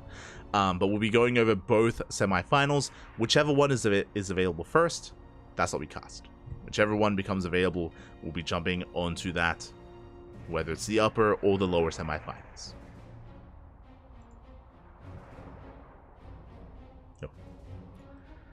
And here we go with that. I guess we have some downtime. We have a little bit of downtime here. We're going to be going on a break, and when we come back, we will have our next series. We might jump into one of the quarterfinals matches mid-series. I'm parked here in the Americas server, and if Geralt and Lunacy, if they go to the ace match, for example, then we'll jump into the ace match. Otherwise, we'll follow it into the next series itself. So yeah, we'll see. We'll have some StarCraft coming up next. We'll see you guys after the break. Take this moment, get some snacks, get some water, get some food, and we'll be back soon with some more Tuna Cup action. See you then.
And welcome back, everyone. Welcome back. I apologize for the delay. I apologize for the downtime, but we are jumping into our first semifinals of the night. We're jumping into our first of many, I'm sure. Oh, actually, essentially our final PvP. Let's go. We're jumping into some Polish on Polish action, and spawning in the bottom right-hand corner of Oceanborn, we have the Polish Protoss player, the Blue Protoss, representing Psystorm Gaming. It is Geralt. And spawning in the top left-hand corner, we have the Polish Protoss player, the other Polish Protoss, the Red Protoss, representing Clan SWS. It is Krystianer. Here we go. If you're in the chat, predictions are open. Place your bets on who you think will claim the series. Place your bets on who you think will claim this best of 3 PvP. Will it go the way of Krystianer or Geralt, one Polish player or the other? Up to you to decide. Best of luck. Best of luck. We have one Protoss confirmed for the finals. Who is it going to be? Meanwhile, we have some other updates, of course. Geralt did take down Lunacy 2-1 to make it here to the semis. Likewise, we just got an update. Bjorn took down Rebellion 2-0 as well. Bjorn is going to be facing off against Nickrat right after this series. I do apologize to the players. I saw that Nickrat again has been waiting for a long time. I apologize. Nickrat has been lying in wait. We'll have to wait a little bit longer, but it's a PvP. It shouldn't take that long. It'll be okay. It'll be okay, buddy. It'll be okay. As we do have our probes moving out, so it looks like Geralt and Krystianer are actually throwing down their own proxy pylons. Geralt's going to be a fake proxy pylon. Krystianer's, I imagine, will be as well, but the probe scouts might come across each other, and looks like we'll be able to scout and confirm what is going on. Potentially. So probe is on the hunt. Likewise, Krystianer coming in, he's committing! Cybercore is almost done. Cybercore a couple of seconds away. We can throw down the Stargate. I imagine a Stargate here towards the left-hand side, I would imagine.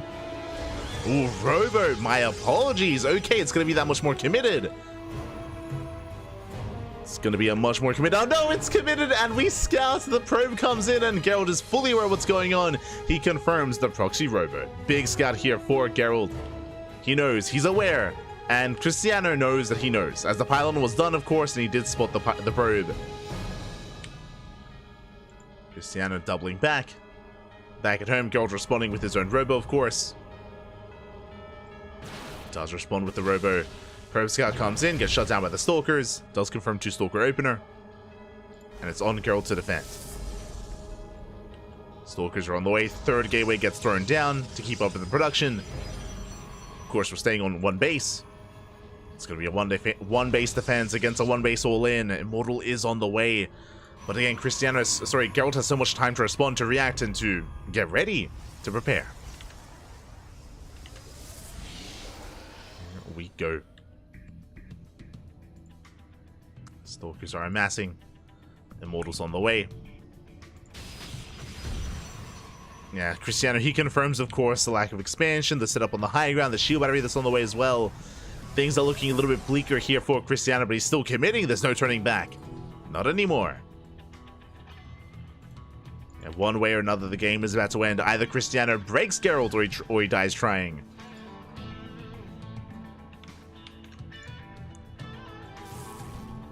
You can see Geralt trying to deny any kind of expansion, making sure there is no follow-up.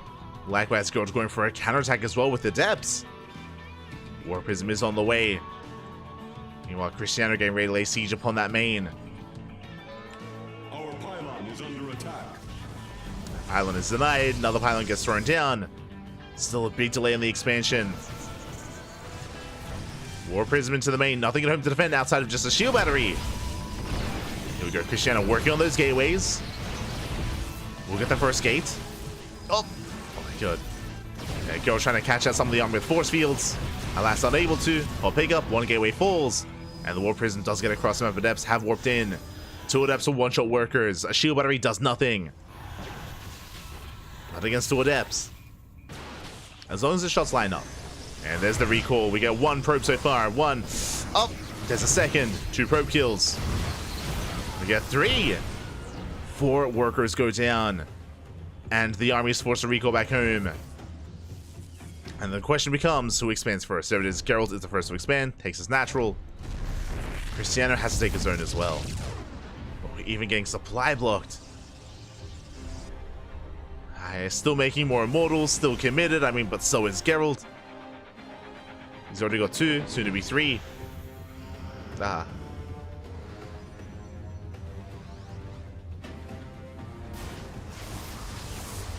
Geralt even reconfirms lack of expansion. Cristiano should soon be throwing down a Nexus. Just waiting a little bit longer, but Cristiano is going to be behind. He's going to be down a base. Geralt on the hunt, looking to try and shut down the proxy. Hallucination confirms that Geralt has expanded. Cristiano coming in with the Immortal drop. Both players dropping each other. Rover's going to be depowered. Cristiano going for the main, going for, I imagine, worker kills. That's Cristiano is down 5 probes, 4 even. And there's the recall. Portals come in. They get 1 probe. They get 2.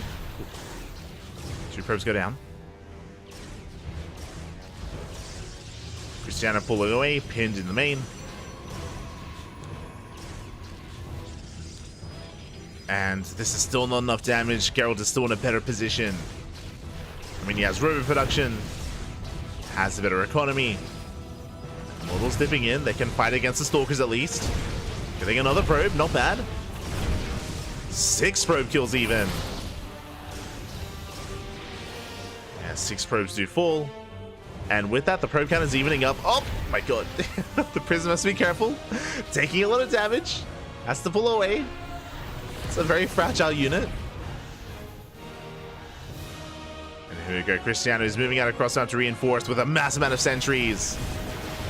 Now, the reason why the prison takes a lot of damage, the reason why this sentry-based push is so powerful, there's no blink. Without blink, force fields are king. Force fields, they can just slice up your army. Speaking of, no! Cristiano overextends! One Immortal goes down. Massive pickup. Oh my god. Immortal goes down. Cristiano rotates around, trying to catch out the Immortals of his opponents. Decent force fields, but there's the overcharge. The overcharge does kick in. And Geralt, he's holding. Oh my god. Oh, pickup barely does not save the Immortal. Immortal still goes down. That's still 2 Immortals remaining here for Geralt. Cristiano, he's running out of force field. Still has a decent amount to work with. Oh, has to back up. Buying time. Dropping into the main. Drops at the main base, going for the probes. Once again, catching 1, getting 2. Getting up to, oh my god, almost 3. Almost, let's just go so with the main army. Stalkers are going down. Oh wait, the micro! The Immortals are so low. They get away. They barely get away. Cristiano, he will escape. Again, not a bad trade. He got 2 probes and 2 Stalkers. Did take some hull damage though. And after the aggression does subside, Cristiano has a slight economic lead. Has a higher worker count, taking a 3rd base behind this, pulling away. But Geralt, I believe, has the higher Immortal count. Yeah, 3 Immortals for the blue Protoss. Geralt, he rotates around, once again going for the Robo. Looking to depower. We'll be able to pull it off. It's a kill on the pylon. Cristiano pushing in. That is a lot of supply, not of him to defend, but there's the recall. Stalkers are recalled back home. Blink is done for both players.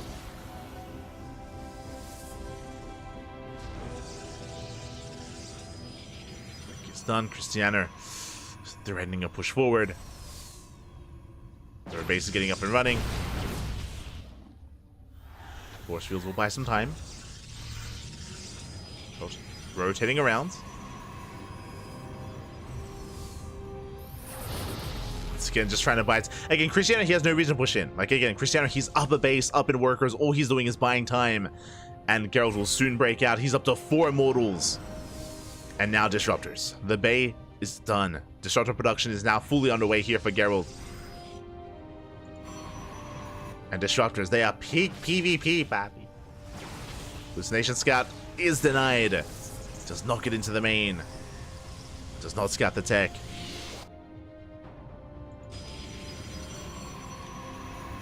Likewise, Cristiano confirming there's no Dark Shrine, there's no Bay. We confirm Geralt's going for both a Bay and a Dark Shrine as well. Disruptors and Dark Templar on the horizon. Disruptor is scouted, is confirmed. Cristiano does get eyes on most things in the main base. Does not get eyes on the Dark Shrine though. Still a little bit further back. Now, the scary thing about the Dark Shrine is the robo from Cristiano just went down, which means no detection, no observer. No observer yet. The robo's being rebuilt. There are cannons, thankfully, in position. Still very close. Cristiano is ahead in the economy, but Geralt is ahead in tech. Is ahead when it comes to the disruptor count and the potential that disruptors have. Speaking of, Geralt is being cheeky. Up! Goes to Nova. Goes for a Hail Mary play. Does not catch anything though. Hallucination confirms the Dark Shrine. Very nice scout from Cristiano. He's fully aware of what's going on. Confirms saturation at the third. Gets eyes on more disruptors. But that disruptor count is getting higher and higher. Cristiano, he responds with his own Dark Shrine. Second robo's on the way for Cristiano. Observer as well. But what is the answer to the disruptors? That I don't think there is one, not yet. I mean, massive amount of Blink Stalkers can try to punish, but it's not going to be easy. War Prism into the main. Geralt, he does just completely cut Cristiano off from his fourth. Fourth base under fire. Oh, the Novas go up! Up! Oh my god, massive connection on the sentries. The sentries, they can't blink away. The trades are insane. Cristiano tries to respond, catches one disruptor, goes for the Immortals, gets one. Not bad, but at the same time, DTs and Zealots into the main. Cannon goes down, damage is being done, forces a recall. And Cristiano is being pulled apart. And the Novas earlier were brutal, 2 disruptors do fall, but the Immortal army is still standing strong. Cristiano trying to dive on top of this. Up! We'll get one. Gets one more Immortal. There's 2 Immortals left. There's 1 Immortal left. The Blinks. The Immortals are coming to reinforce. And Cristiano, he holds on. He defends back and shuts down the DTs. And he cleans up the Immortals of Geralt. Again, very nice blink control from the Red Protoss. And Geralt is being forced back. Meanwhile, in the main base, DTs have come back in, but we have defensive Dark Templar. Defensive DTs have arrived. Nice splits. Cristiano does avoid the Novas. Meanwhile, DT's back at home have been cleaned up. And Cristiano, he can now focus on the main push. Oof. Yeah, but doesn't quite connect. That was all 3 Novas. Do you have the overcharge? Cristiano pushing forward, going for the disruptors, gets one. Ooh, gets a second and a third disruptor as well. 0 disruptors left. There's one coming out. There's one left. Never goes off. Big connection. But outside of disruptors, what is there left here for Geralt? There's only a handful of Stalkers and Zealots. Enough to force back the Immortals. Oh, Prism gets caught out. Disruptor rolls into the main army. And it looks like Cristiano has done a GG. Gets called Cristiano. He breaks the third base and he takes game number 1. Whew. GG. Oh my god. A very, very intense game 1. Initially, proxy into an all-in that was scattered. Geralt does defend very nicely, gets some counter damage, but Cristiano are able to do his own, or get away with his own drop play, with his own Immortal Harass, able to sneak out of third base, contain Geralt, and take an economic lead from there. And sure, Geralt did get away with disruptors, but Cristiano got away with a better economy, with a larger economy, a larger army, was able to overwhelm and overpower the disruptor-based army of Geralt. GG. GG, well played. Cristiano does take a lead. And now we're getting into game number 2. Let's go. Let us go. We're jumping into game 2. Something else I should mention as well, which I didn't realize, my apologies. I haven't been able to catch much of the Bulgarian tournament. There's a LAN happening over in Bulgaria. And Geralt is there. I didn't realize, but I was messaging Geralt about potentially playing in the Tenacious Turtle Tussle, and it was telling me that unfortunately, even though he could be awake for it, he has no PC because he's traveling, because he's currently overseas and playing at a LAN, and he's actually at the venue right now, competing in the Sparkling Tuna Cup. Love to see it. Do love to see it.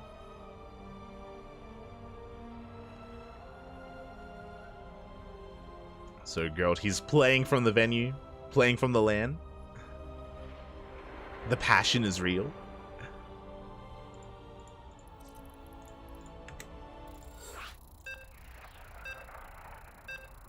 But yeah, there has been Bulgarian offline events occurring over the past weekend or the past couple of days. has been taking place, and I believe today is the final day, I imagine. Best of luck to those involved.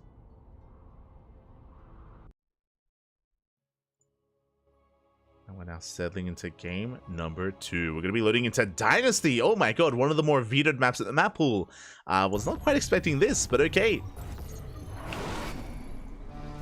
Here we go, and spawning in the top right-hand corner of Dynasty, we have the blue Polish Protoss player representing Sidestorm Gaming. It is Geralt. And spawning in the bottom left-hand corner, we have as opponent, we have the red Protoss player, also from the land of Poland, representing Clan SWS. It is Christiana. Christiana needs one more to take the series, to advance on to the grand finals. Meanwhile, Geralt has to fight back here and now to force that ace match and to give him a chance at those finals. We'll see if he can pull it up. We'll see if he can bring it back.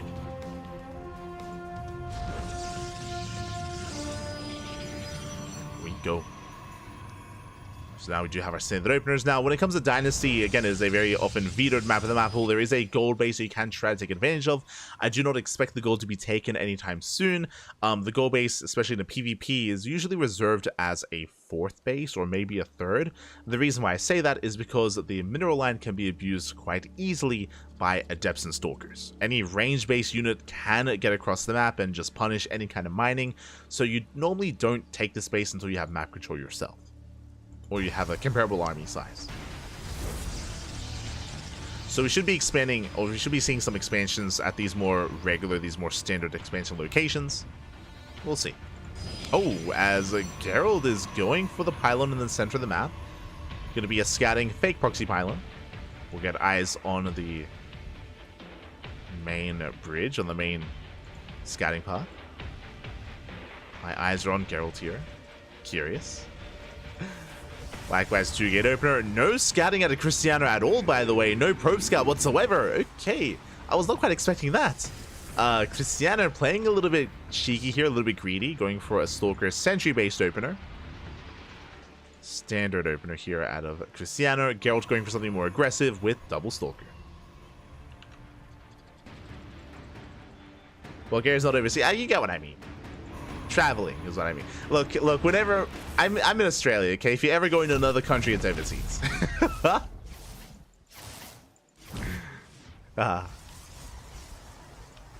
It's synonymous.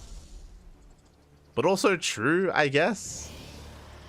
Like, I'm pretty sure though, if people say that if someone's traveling from the United States to like South America, they would still say overseas, right? Even though like technically land is connecting everything. But they would still say overseas, right? Question mark? I never thought about that, about how other people use the terminology. Because it's just here, it's just what you say when people are traveling to another country, just because you have to go over a sea, I guess. Ah, there you go.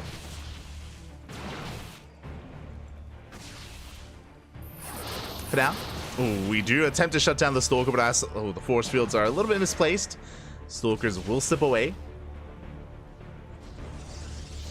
Geralt does slip away. Meanwhile, Geralt going for the gold base. Oh my god, he's crazy! Going for the gold. Bold move here by Geralt. Meanwhile, Christiana able to shut him down. Does have the defensive advantage. Takes down an additional adept.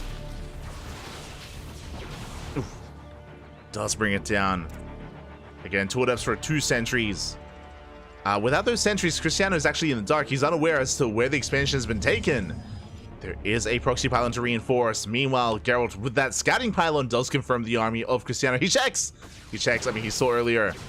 We'll clean it up. Pylon will fall. Meanwhile, the gold base has not been scattered. We have the recall here for the probes. Geralt getting it up and running. Christiano moving out, unaware. Otherwise, Christiano could 100% punish this base. He doesn't know. Takes down a Stalker. He checks, no expansion. That's a tell. Christiano knows there must be an expansion somewhere. The force field! Oh my god! Geralt, he gets caught out! Yeah, Sentry and 2 Stalkers. Brutal losses here. Trading 2 for 1. Ay, ay, ay. Not like this. And now Cristiano, upon seeing the lack of expansion, can rotate. And recall's on cooldown. Remember, the probes are recalled, which means Geralt cannot defend. He cannot protect the space. There's one Stalker, one shield, whatever. He's now soon to be 2 Stalkers. A third is on the way. Boys are being pulled. Shield battery's going to be targeted. The armor comes in from behind. Cristiano getting surrounded. Who surrounds who? Extra reinforcements have arrived. Cristiano getting forced back. Reinforcements, they take a while to warp in. And Geralt, he holds. Very nice defense.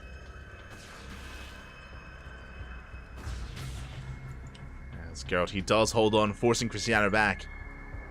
Cristiano overextending. Oh, Blink is done as well. Cristiano getting punished hard. Oh my god. The Stalkers are falling one after the other. Cristiano racing back home. His own Blink is still a ways off.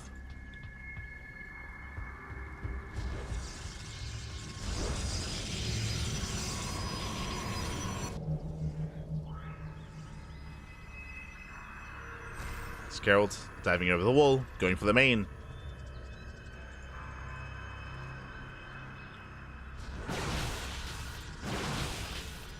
Goes into the main base, catches a pylon, going for another. Yeah, he gets the second pylon, depowers everything in the main. And Cristiano is getting pulled apart. Again, his own Blink just now finishes, but it might just be too little too late. Shield battery goes down as well. No shield battery, no overcharge. And Cristiano is just getting picked apart. Adepts shade into the mineral line. Probes are going down. At the same time, Adepts across the map as well, getting some counter damage done. Not bad.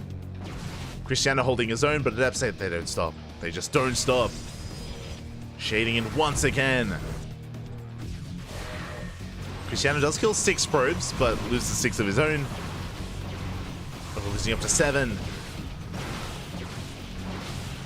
7 probes go down, but I mean, Cristiano, he's stabilizing. Adepts, they keep going in. They're still up and running. Another probe falls. 7 for 7. Cristiano takes a slight edge, getting extra worker damage. Cristiano's up on workers, but of course, Geralt has the gold. Not just the gold minerals, but has the high yield gas geyser as well. The Adept is still alive. How? The Adept is still here. Denying more mining time. Very crucial damage dealt by Cristiano. Otherwise, Geralt would just snowball out of control.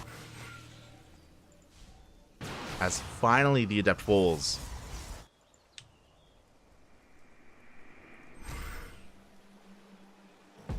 Cristiano rotating over towards the north. Going for the expansion. Geralt's keeping up. Will punish, will shut down another Stalker. Gets 2. Gets even 3. The punish is real. Cristiano bleeding out too many Stalkers. At the same time, DTs have waddled in. Uh-oh, there is detection. There's still economic damage though. That's 6 probes falling. Geralt, he holds, going for his own Dark Shrine, which was scattered by the DT. Speaking of, another Dark Templar waddling in towards that natural, but there is also an Observer. Geralt rotating, going for the gold. The gold is exposed. Geralt will shut it down. I see someone asking in the chat, is Cristiano an SC2 professional player? Most of the players in the quarterfinals and in the round of 16 are professional players. I mean, every player in the quarterfinals is professional. Most of them in the round of 16 as well. Rebellion, Lunacy, GG Machine. They're all up there.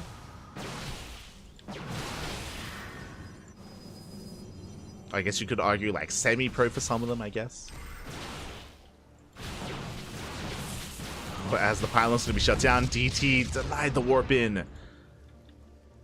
And this is still a very tense situation, very tense game state, where Cristiano has the high worker count, but needs a third to make use of it. He's fighting for it. He's fighting for that third base. Punishes the blinks, forcing Geralt back. Geralt will have the upgrade advantage, +1 is on the way. But the DT harassment just continues. It doesn't stop. Oh my god. A very chaotic game state. Probes are going down at the same time, Geralt coming in from behind. But is there an Observer with the main army? There is not. The Stalkers, they ignore the Dark Templar. They're going for the expansion. They're going for the third. Attempting to force a cancel at the same time. Geralt, he does slip into the main. Slips into the main base. No detection. And GG gets called. There is nothing to scout, nothing to spot those Dark Templar. And Geralt, he fights back. We are going to the ace match. GG. GG, well played. We are going all the way to game number 3. Again, a very chaotic game state. I mean, that's what we expect on Dynasty. It is a very frequently vetoed map. And you saw that the gold base put a lot of pressure on Cristiano to get some counter damage. Likewise, there were DTs all over the place. Geralt eventually was able to take advantage of his gold and able to take advantage of that larger Stalker army. Was just rotating, denying the expansion time and time again. And of course, the Dark Templar was a nail in the coffin. Did end the game. And now we have game 3. We have an ace match. Let's go. Let us go.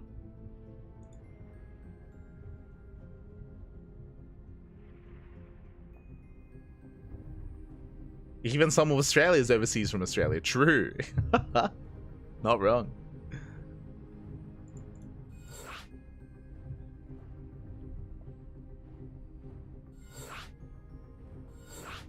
It's across the Black Sea. There you go.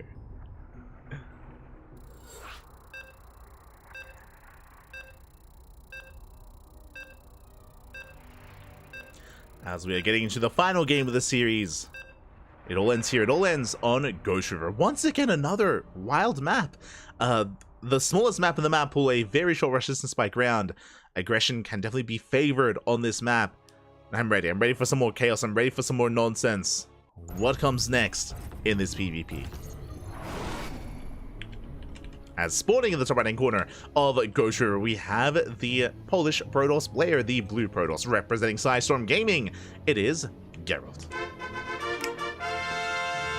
And spawning in the top left hand corner, we have his opponent. We have the Red Protoss player, representing Clan SWS, being forced into the ace match. Can he bring it back? It is Cristiano. Let's go. And there's only enough room for one of these two players in the grand finals. Who's it going to be? The Red or the Blue Protoss? Where are we headed? Where are we going? I see Nick reacted in the chat. It's okay, Papi. We're almost there. We're almost at the upper TBT. We're getting there, Papi. We're getting there.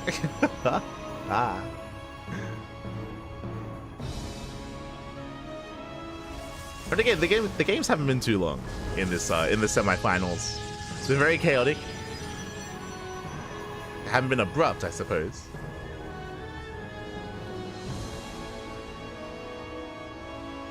So Probe is moving out. Very late point in the game not to have detection in PvP. It happens, it happens. We mentioned before that the DT harass of Cristiano did scout the Dark Shrine, but it's very possible that Cristiano didn't spot the Dark Shrine himself. They didn't click on the building. It may have looked like a pylon or a shield battery or a cannon as it was being constructed. So without clicking, it can be difficult to distinguish between some other smaller buildings. Again, and with how chaotic the game state was, it's you know, very easy to miss something like that. It happens, it happens.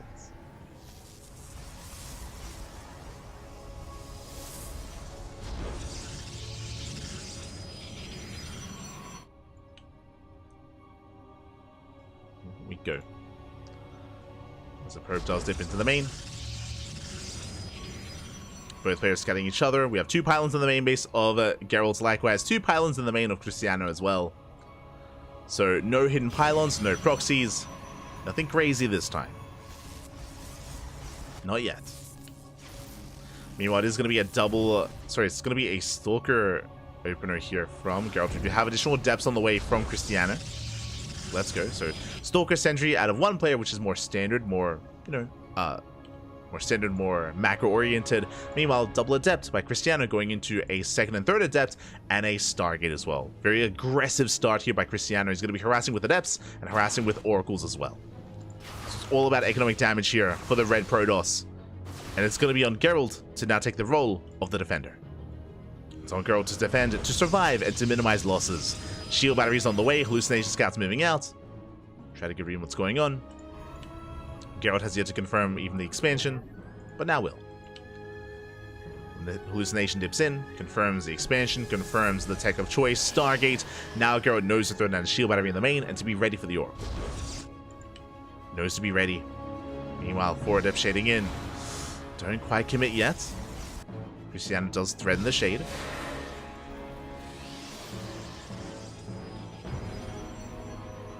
We'll threaten. Oh my god, we do wall off in time.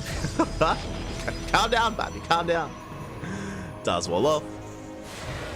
Adepts threatening once again. And so far, Geralt is keeping up.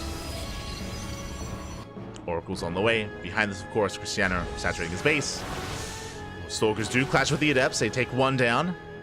1 Adept does fall. Oracle into the main. Shield battery is done. Army's in position. And Geralt is ready for this. Again, he scattered earlier. He's ready for it. Doesn't take any economic damage yet. But Cristiano, he's still trying. Oh! As now there's a second Oracle. Bearing in mind, 2 Oracles do one-shot probes. Even if there's a shield battery, probes can still go down.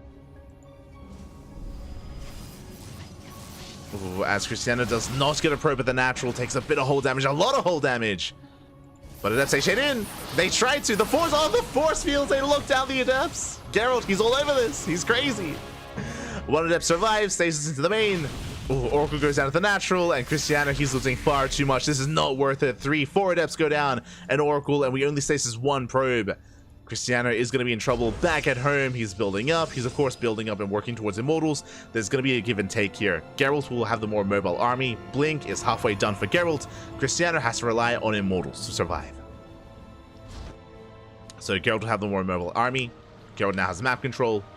Moving out for a big counterattack. And Cristiano is stuck at home and stuck on 2 bases.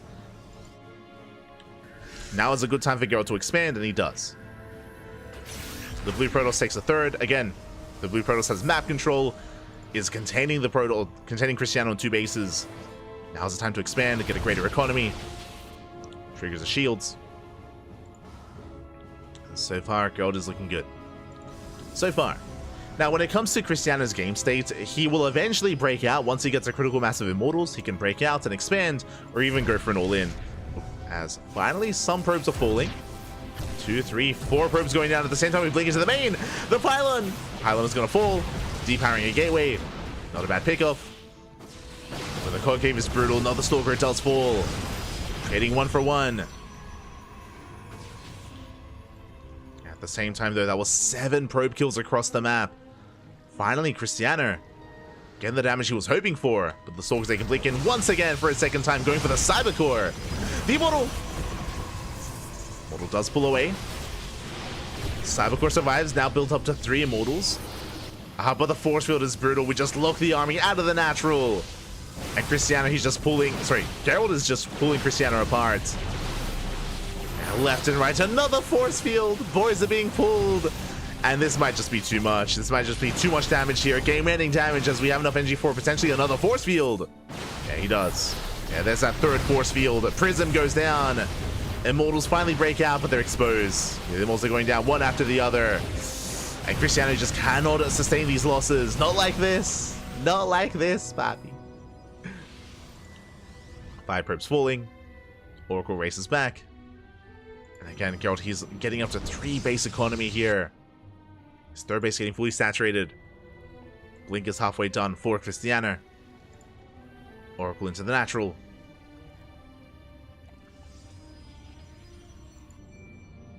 And Cristiano can still take a fight. He still has 2 Immortals. That's still something to respect.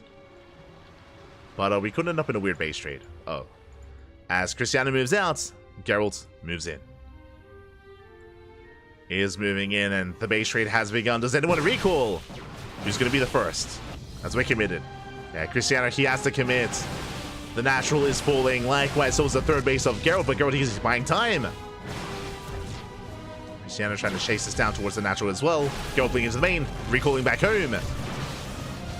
Does go for the recall towards the 3rd. He's setting up for a surround. Yeah, from both ends, the boys are being pulled. Stalkers and Zealots from one end. And the rest of the army from the other. Prism is targeted down.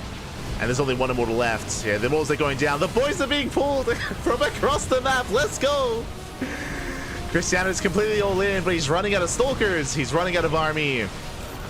And Geralt still has an economy behind this. Yeah, the stalkers will crumble. Geralt, he will clean this up. GG gets called. And Geralt will take the series 2-1, advancing on to the grand finals. GG.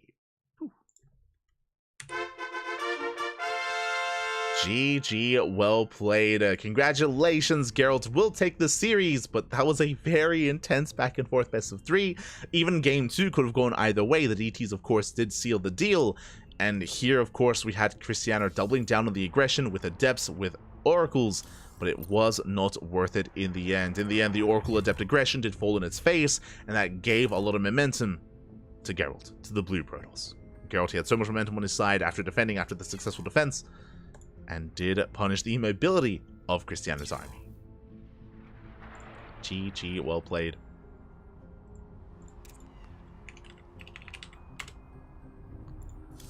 And with that, Geralt will advance on. And the question becomes, who will face off against Geralt in those grand finals? Who's it going to be? Who will it be? Will it be Bjorn or Nikaract? We're here to find out. We are here to find out. Let's go.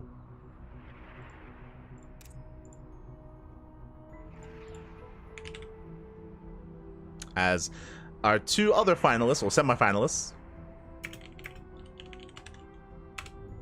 our two other players have been patiently waiting, Bjorn and Nikaract. They have conducted their vetoes, and we are getting ready to jump into our next semis. Game 1 is going to be on Alcyone for this TVT. Let's go. I'm going to be getting ready.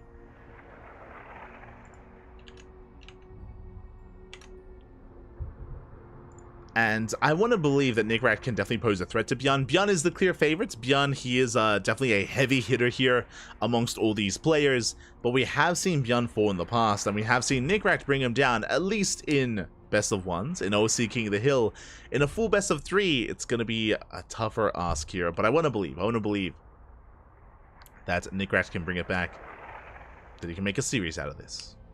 We'll see. We shall see.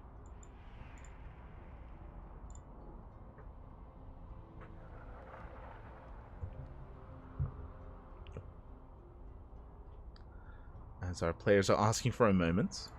The other big thing, of course, is we are getting ready for our random raffle as well. We have 18 players here this week eligible for the random raffle, and we will soon be getting that underway as well. Actually, can I just do that now? Okay. We'll save it. Our players are ready. But after the semis, before the finals, we will be hosting that raffle. We got you covered. Until then, you can hear the beep, so jumping into our TVT.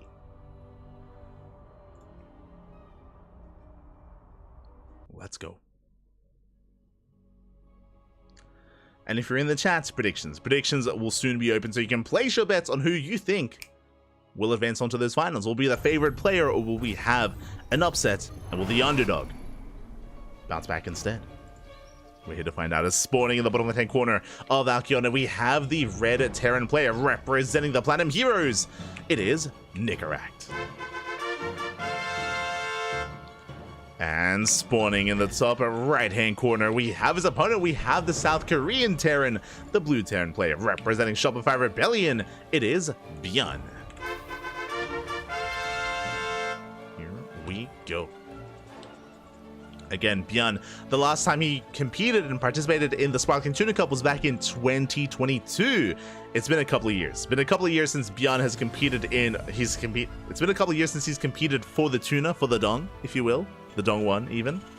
And he's back, and he's being met by a proxy. Not just one, but 2. That's going to be 2 SCVs here for Nikaract, going for Truax Reaper.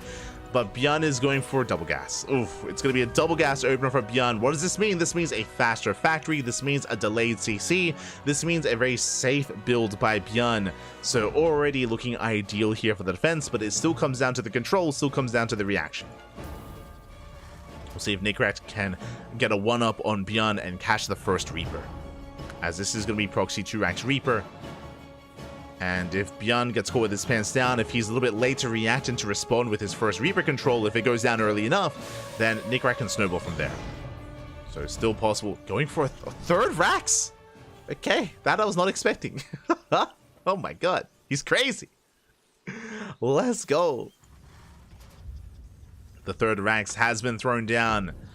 And yeah, I mean, earlier Nickrat was in the Twitch chat, was stating, of course, that it was going to be a short series, and I mean, that is what he meant. I believe him, Pappy. I believe him. We'll see how this goes. As the Reapers are amassing. Bjorn is scouting, checking for the proxy. He will actually check the third base location as well. Bjorn, he sees, he knows, he confirms. Bjorn is fully aware of what's going on. Does race back, will take an extra hit to the face, but we should be pulling some boys. There we go, the boys are being pulled to hold on to the ramp. 2 Reapers have arrived. First SCV goes down. But Nickrat, he wants that Reaper. He won't get it. He gets surrounded. Some rough control. 1 Reaper falls already. The best start from Nickrat. Ay. Again, the goal here with this build is to overwhelm. And to overwhelm, you have to build up those Reapers over time. And for 1 Reaper to fall already, that is a rough start for Nickrat. Bjorn even has the freedom to throw down the CC. Another Reaper falling. Not like this.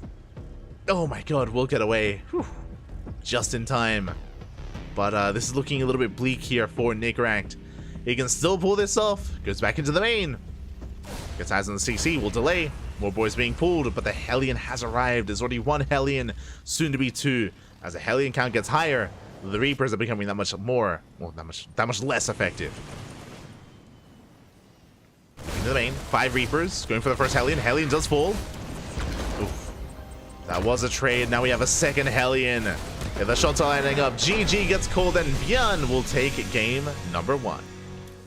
GG. Bjorn does take a lead here. Again, it was a very risky build from Nickrat. Very cheeky as well. And if Bjorn had gone for an economic opener, then we could definitely see that working. Unfortunately, as we mentioned, Bjorn did open up double gas. So it was going for a safer start, a safer build.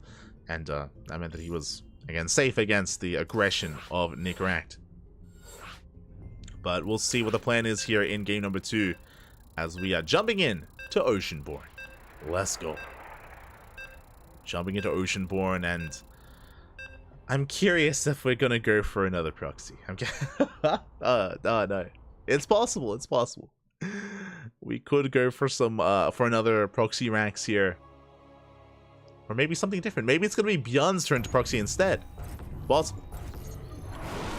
Is possible. But here we go, spawning in the top left-hand corner of Oceanborn. We have the red Terran player representing the Platinum Heroes down in the series, looking to bounce back here and now. It is Nickrat. And spawning in the bottom right-hand corner, we have the South Korean Terran player, the blue Terran representing Shopify Rebellion. It is Bjorn. Again, Bjorn making his return after so long. It's been years since he's competed in the tournaments here on the CranKy Ducklings, but he's back. He's back with a vengeance. He's back, and he wants that Dongwon back. So do I. Let's go. See someone in the chat. Cristiano, no team. Isn't he too good to be teamless? He is very good. Cristiano, he's like arguably top 4 Protoss in Europe. Arguably, definitely up there alongside players like Geralt, for example. And I'm hoping that especially if there's another season of WTL, I'm sure that Cristiano will be picked up. I'm sure. As you see Bjorn once again scouting and looking for the proxy. Yeah, Bjorn a little bit paranoid. I do not blame him. Do not blame him whatsoever for checking the triangular third, checking the linear third base as well, looking for the proxy Raxes. As we can see, Nickrat is throwing down his Rax back at home, not proxy. So a standard safer opener here, double gas out of Nickrat. Rax expand out of Bjorn. This does explain the SCV scout. So a greedier build by the blue Terran player, and Nickrat will dip in and confirm. Does confirm the single gas. And we'll head down to the low ground and we'll get eyes on the building CC. So Nickrat is fully aware.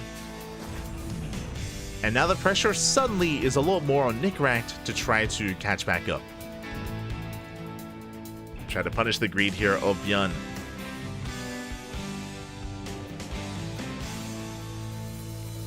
Reaper moves out.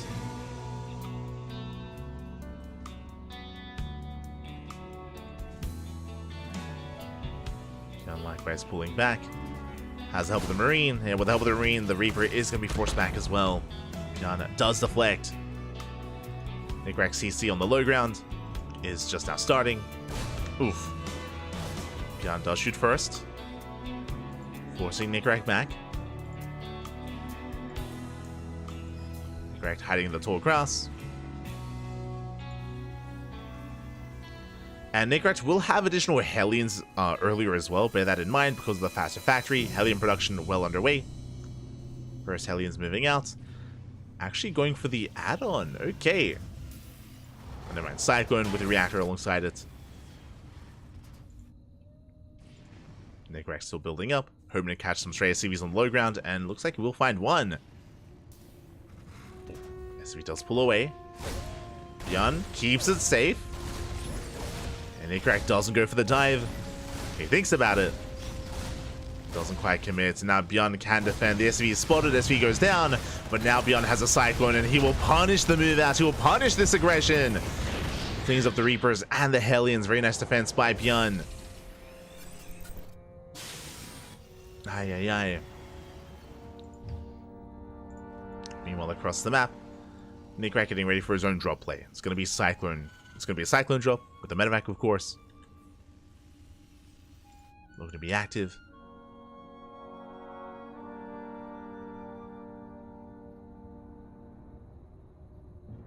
And it's on Bjorn to try to piece together what exactly is coming his way, whether it's a Cyclone drop, whether it's something more committed, more aggressive, like a one-base all-in.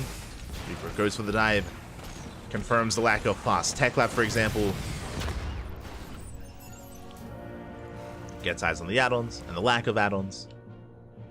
And should be feeling pretty safe. Packet and Bjorn in position, ready for the drop. Nickrak dips in. But there are two Cyclones ready for this, and Nickrak will have to get out. And thankfully doesn't lose anything. Takes a bit of hull damage on the Cyclone, but does get away. And the game can calm down. We can take a moment, we can take a breath. We can calm things down. Both players getting into their 1-1-1s. See Bjorn prioritizing Raven production, of course. Meanwhile, Nick even going straight for the third CC. The command center is on the way.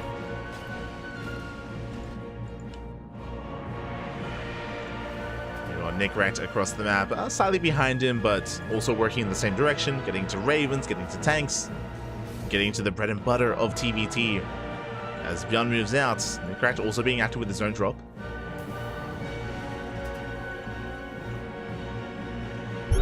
Looking for any stray units. Scan reveals the production, gets eyes on the Raven production. Dips into the natural, but Nickrak is ready for it as well. Zones Bjorn away.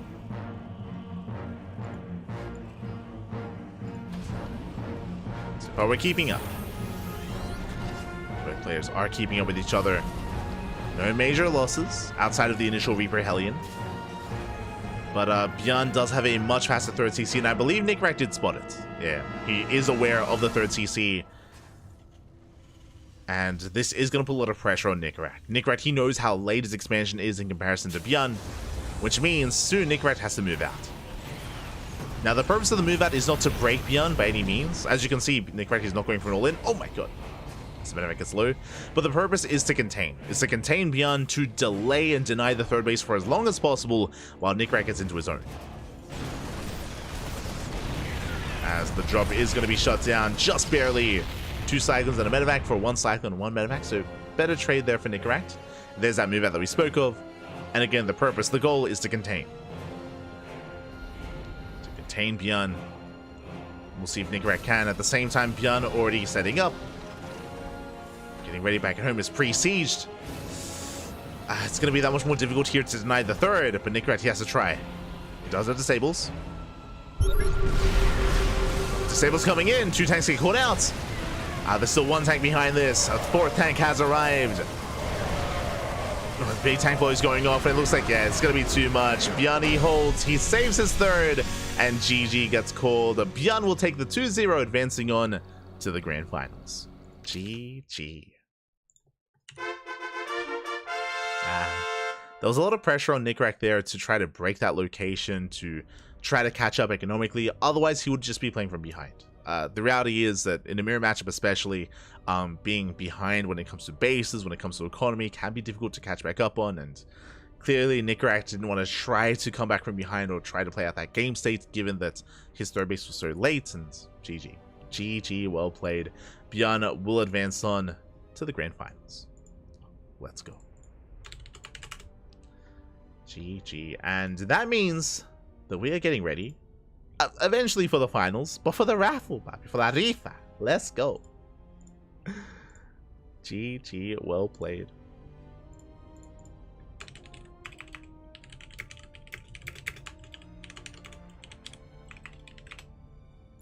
Here we go.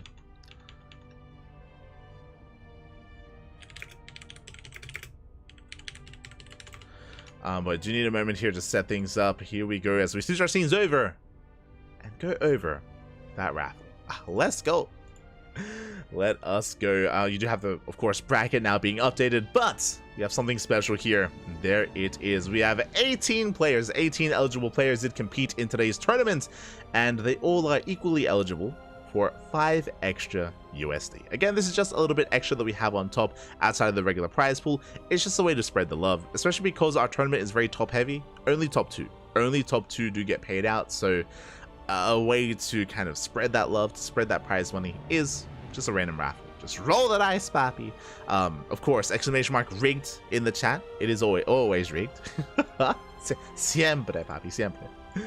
But here we go. We have those 18 players, and one of them will walk away a little bit richer.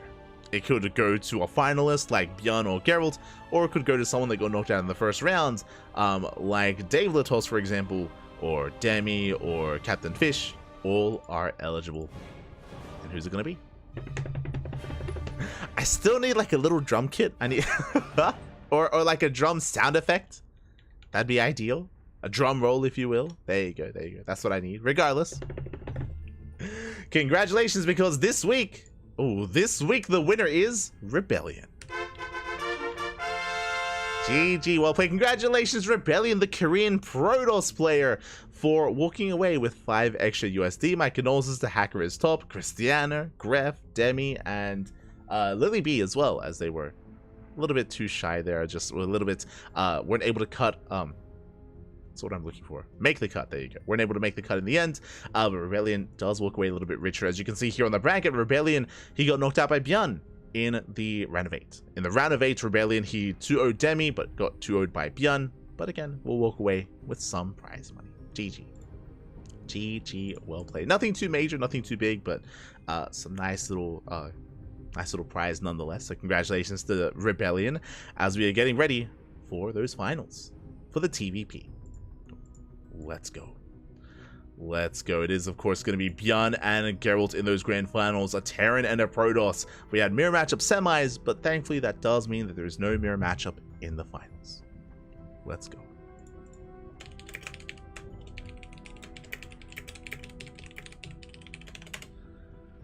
Just letting our players know who won the random raffle. And we'll also link them the Majorino page, so they, of course, can join and get paid out.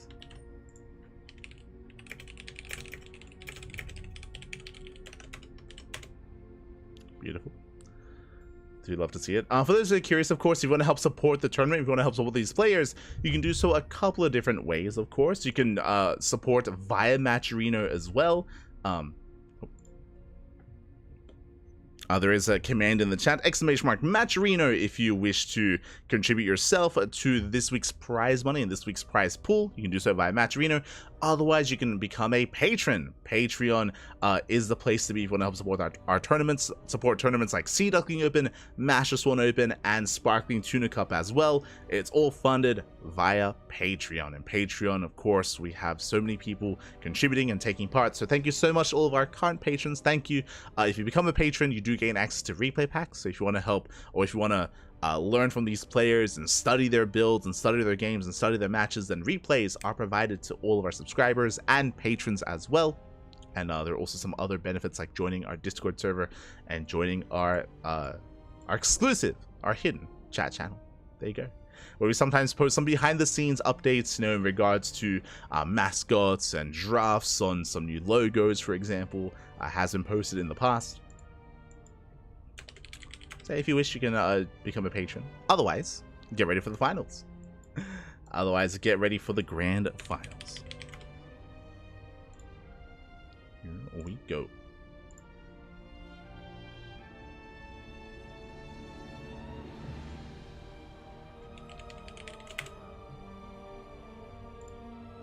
Just do need a moment to set up. Bam. Beautiful. As it is going to be that TVP Grand Finals between Bjorn and Geralt.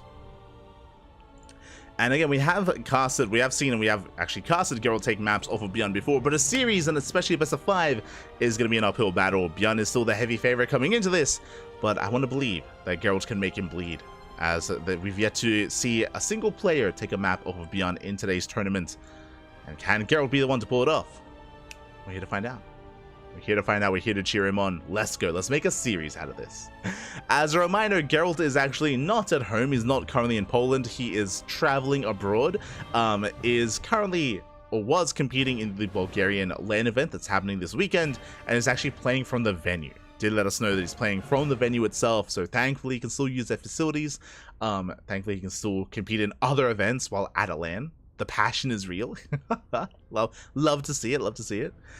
We have had players do this similar things with Home Story Cup. I remember we hosted an event during the weekend of Home Story Cup, the most recent one, and Geralt did the same thing, actually. Yeah, he did the same. Before Home Story Cup started that day, he was able to get into the venue, get into the Take TV gaming bar earlier, ahead of time, and actually play and compete in our tournaments. I remember Fiant was going to do the same thing, but Fiant, he slept in. God damn it, Fiant. He slept in, so he didn't get in the end. But Geralt did. So the passion, vibe, the passion. The passion is real.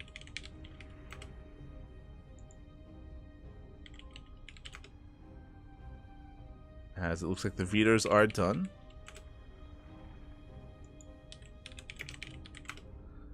And we are jumping on in.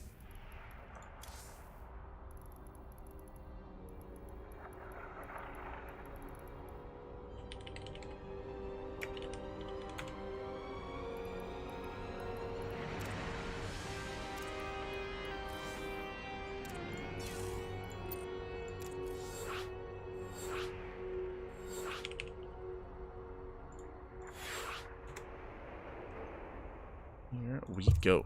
Okay. So we have our videos. Looks like game 1 is going to be in Crimson Court. Game 2 is going to be on Golden Aura, followed by Alcyone, Oceanborn, and Sight Delta. We have our 5 maps ready. We have our videos concluding, and we are jumping into our grand finals. We are jumping into those finals. Let's go.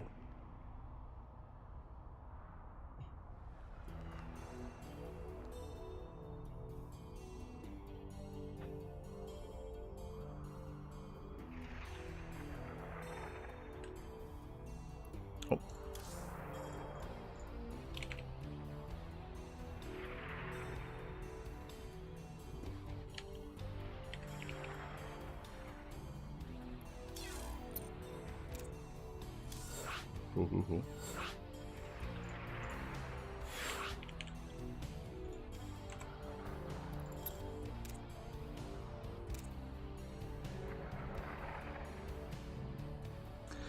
We are going to be jumping in, and yeah, we'll see. I'm hoping for a full series here. I'm hoping we can go the distance. Game 1 is already going to be an interesting one here with Crimson Court. It's going to be an interesting one. I'm ready for it. Also, if you're in the chat, Gamba Papi, predictions will soon be open.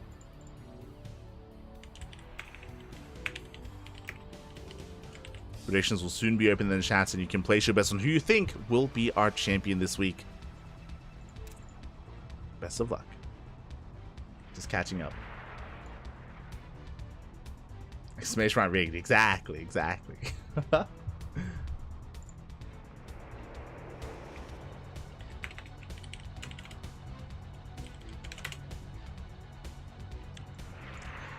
Our players do need a moment, though.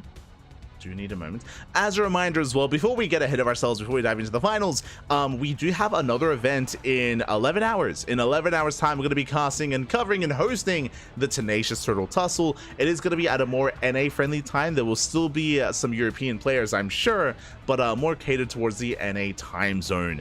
It is going to be a bigger prize pool as well, and I'm sure a bigger sign up, bigger turnout as a result. So again, Tenacious Turtle Tussle is going to be in 11 hours. Last week we hosted it during the Monday time slot of ESL Americas, but from here on forward we're going to be moving over to the Sunday time slot instead. So it's going to be Sunday night for those in the Americas and those in Europe. Monday morning here in Australia. But yes, we are just moving over to a different day just because of the Orsasaurus Cup that is happening on Monday, which we will also be casting, also be broadcasting. So a lot of content, a lot of matches, a lot of tournaments, a lot of StarCraft to come. With Tenacious Turtle Tussle, we have the Orsasaurus Cup, we have the Wardy TV Monday Cups as well. We will also be casting that on the channel. That's going to be also tomorrow after the Turtle Cup. That's a lot of matches. Again, it's a very intense period here. The weekend and Monday thereafter. We'll be all over it. All over it.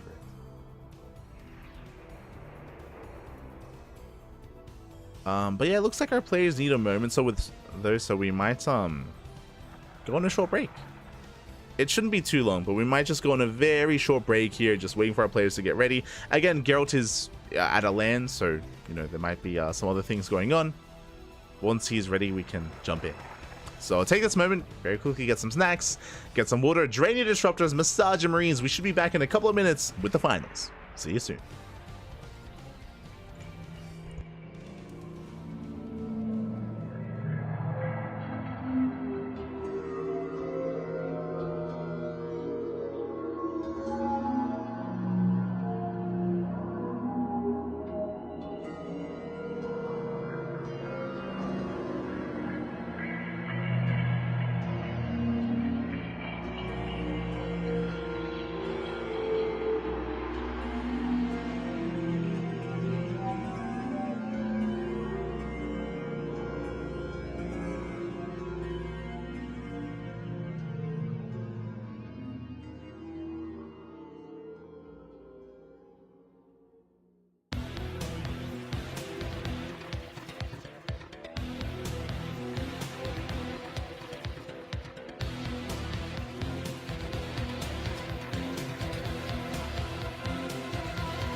And welcome back, everyone. Welcome back to the grand finals of Sparkling Tuna Cup number 63. Ooh, it's been an intense day of StarCraft already, and we are here to end the night with a TVP best of 5. And if you're in the chat, predictions will soon be open. You can place your bets on who you think will be the champion this week. Also, a big shout to Dragnir in the chat. Dragnir Elite? Question mark, shaking my head, but thank you so much for subscribing with Twitch Prime. Thank you so much for the subscription. Hope you enjoy the emotes, hope you enjoy the content, the replays, the everything. Thank you. Hope you enjoy the StarCraft. As we are jumping into the grand finals and spawning in the bottom left-hand corner of Crimson Court, we have the South Korean Terran player, the Blue Terran, representing Shopify Rebellion. It is Byun. And spawning in the top right-hand corner, we have his opponent. We have the Polish Protoss player, the Red Protoss, representing Storm Gaming. It is Geralt. Let's go. Let us go again. Shout out to all those that did tune in today. I do know that there is an offline event occurring with the Bulgarian LAN events, which of course I'm sure is dragging or is diverting a lot of the attention away. I do understand, but alas, the show will go on, and we're still at least able to host the event for those that aren't at the venue, that aren't partaking in that LAN event, and even those that are, as Geralt is playing from the venue. It's crazy. The passion. We appreciate it. We appreciate it, Geralt. Every single time. The passion is real. For now, it is going to be double gas opener out of Byun, going for a faster factory. Meanwhile, Geralt back at home going for a gate, going for a gate expand, gate cyber expand even. Standard openers all around. Bit of a safer, more tech heavy start from the Terran, I should emphasize.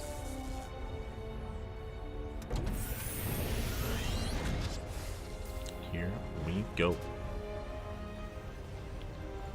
Outside of that, yet to embrace our tech of choice, just going for our initial units. Adept is on the way. Zealot is going to be popping out initially. Probe will confirm the opener will be shut down by the Reaper, but at least Geralt is aware that the CC is going to be a little bit later for Byun. The Reaper is now out. Rotating around. Will eventually try to come across the Zealot. Zealot hidden here in the tall grass. Waiting for the Reaper. CC's on the way. Is going to be a Reaper Hellion-based opener out of Byun. No reactor. Just very light aggression initially. Unless we go into additional Reaper production, which is possible. We'll see how aggressive Byun intends on being. As we have our take of choice, going to be a Twilight Council for Geralt. Twilight Council into Blink, I imagine. Could be Dark Templar, true. We have seen Geralt actually defeat Byun with DTs with a DT opener on Oceanborn. But on a map as small or as narrow as Crimson Court, it's a little bit harder to pull that off. As the Zealot is going to be shut down, Adept will shade away, and Byun does defend. Behind this, not continuing Reaper production, is going to be Marine alongside Widowmines working towards the drop. Byun has map control initially, moving out for some scouting information. Byun is still unaware of the tech of choice, and soon we'll find out. As the Reapers, they make their way into the main. Their way in, behind the mineral line, and Byun is fully aware of what's going on and gets eyes on the Twilight Council, is aware of Blade. Byun is aware, tries to get back in. The Adept does keep up, but Byun, he's got all that he wanted. Did scout, did confirm Hellion was threatening the mineral line, is cleaned up by the Stalker, and the game will progress from here. We have Byun getting to his 1-1-1. Here comes that initial mine drop. I say mine drop, it's a little bit of everything, a bit of a kitchen sink drop with a Cyclone Mine and Marines. A lot of potential for damage, making its way towards the natural. So far, Geralt is keeping up. Natural base, we have two Stalkers, we have a Shield Rider, we have an Overcharge. We have the tools to defend, but it still comes down to the execution. Ooh, as Geralt does move out. As he moves out, Byun moves in. Goes to the mineral line, first probe does fall. It's going to be one probe kill so far. Widowmine will burrow. Adept gets caught out. Stalkers race back home. The mine shot is not baited out. Up. Will connect. Takes down one probe. It's going to be two probe kills. Lost mining time. Drop towards the main. But Geralt, he has minimized his losses. That could have been so much worse. He holds. Does mean that he's pinned back at home, but Blink is almost done. And as we can see, a very low gateway count. Only 2 gateways for Geralt, so it's 2 gate Blink into a third. There's a third base on the way. Very standard economic opener here out of Geralt. And Byun confirms. Checks, confirms, gets eyes on the third Nexus. Is fully aware of how economic Geralt is being. As after the third base is placed down, Geralt throws down the bay, working towards Colossus. And back at home, Byun likewise just settling into his own 3-rack setup. 3-1-1. I'm sure Byun is gearing up for his move out to try and deny the third base. Right now, the pressure is on Byun to get damage done, just because of how greedy Geralt is being. Or how economic, maybe a better way of putting it. Now, Geralt, he does spot the attempted move out. There's an observer here on the right-hand side. Oh, does spot the army. gets a Reaper just barely. Snipes the Reaper. Likewise, Bjarni spots the Observer. We'll focus it down. Nice catch. Bearing in mind, as Bjarni is threatening a move out, there is still that drop here in between the bases. So Geralt needs to be ready for it. Reinforcements on the way. Bjarni is pushing. Without the Observer, Geralt, he can't be sure. Does have Stalkers on the high ground. Will spot the move out. He knows. Does spot it. Blinks down for the Raven. Oh, will not get it though. The surround is brutal. And gets a handful of Marines. Will delay the push. Immortal is ready. Reinforcements on the way. The Raven did take some damage, but is still alive. And we do have the recall. But that's 3 tanks. Oh, brutal connections. Oh my god. Massive tank volleys go up, and Geralt, he bleeds out 3 Stalkers already. Down to 4. It's just too much. The tanks are brutal. Auto turret gets thrown down, and Bjarni's within range of the Nexus. And after so many Stalkers falling, I don't think Geralt can actually hold. The Disruptor has arrived. Nova goes up. Ooh, Disruptor goes down. The target firing. The Disruptor falls. The Nova's denied. And Bjarni's gaining more ground. The Nexus is so low. Down to red HP, and it does fall. Nexus crumbles at the same time, dropping to the natural. And Bjarni is pulling Geralt apart. Getting 4 probe kills. Aye. Not like this. 4 probes do fall. Bjarni gonna be reinforcing.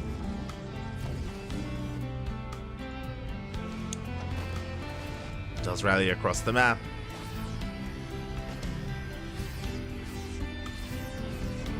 Geralt is going to be ready for this on the high ground.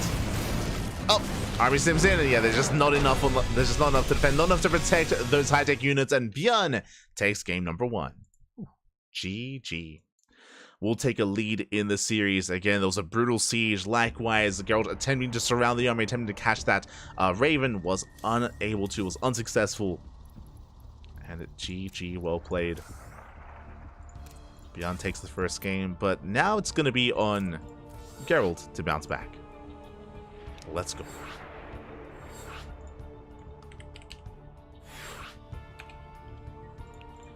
We'll see if he can. Bearing in mind this is a best of 5, so plenty more games ahead of us. Plenty more games to come. Don't you worry.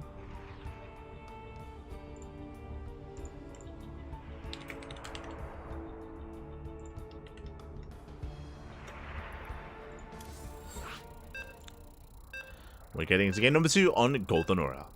Again, it was just a really rough defense there for Geralt to be caught out initially in the center of the map, and likewise recall into tank fire, which was brutal. As the recall was finishing, 3 Stalkers, they went down instantly, and that was just such a brutal start to the defense for Geralt. Despite scouting what was moving out across the map, he wasn't able to slow it down. Wasn't able to stop it. And now we're getting into our next game and spawning in the top left-hand corner of Golden Aura. We have the South Korean Terran player, the Blue Terran, representing Shopify Rebellion, leading the series by 1-0. It is Bjarni. And spawning in the bottom right-hand corner, we have as opponent, we have the Polish Protoss player, the Red Protoss, representing Sidestorm Gaming. It is Geralt. Here we go.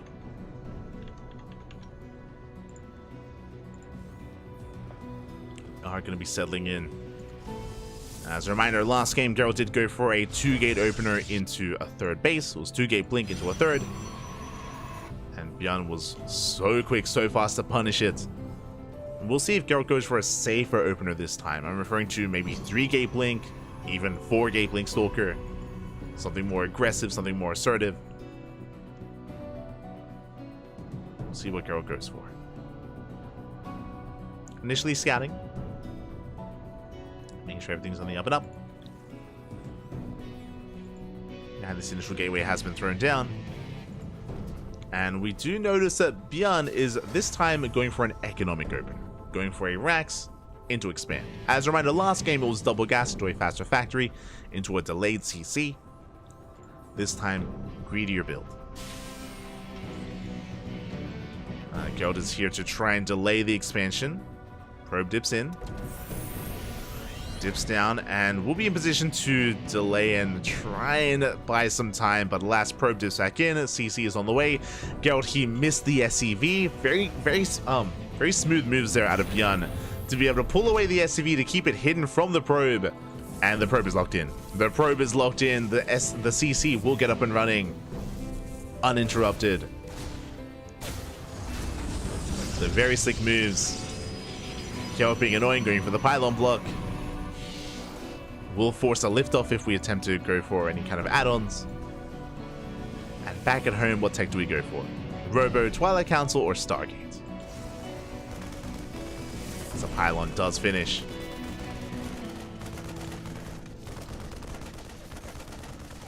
Getting a read of what's going on, buying time. Bjorn going for a safety bunker. Oh. Oh my god, okay. Bjorn going for the safety bunker, and we also see why he's shutting down the pylon initially. There's the reactor finally on the way. It was delayed because of the pylon positioning, but it is going to be 3 CC, 3 racks. A very greedy build here by Bjorn, and now the turns have tabled. Last game, it was on Bjorn to try to punish the greed in the opener of Geralt to try and punish the third. Now it's on Geralt to punish the third base of Bjorn. If he does not, then Bjorn is going to snowball out of control. As we can see, double Stargate opener. This is a very common build for Geralt. He is very fond of it. This is for mass Phoenix production. Mass Phoenix on the way for Geralt. This is a good way to get economic damage done. We'll see how much he can get done, though, against this kind of build. Now, the plus side is that Bjorn wouldn't have Cyclones. No Cyclones, no Vikings, purely Marines. Purely Marines to defend. Again, it is 3cc, 3 racks. We'll be rushing to Stim, but until Stim finishes, Geralt can try to have his way with his bio army. We'll see. We'll see. I'm still concerned about the Stim timing. Like, it's going to be brutal. There's going to be a lot of Marines, Marauders, Stim, of course, +1 available as well. By the time Bjorn moves out across the map, we'll see what kind of game state we're in, as the first wave of Phoenixes are on the way. They're coming.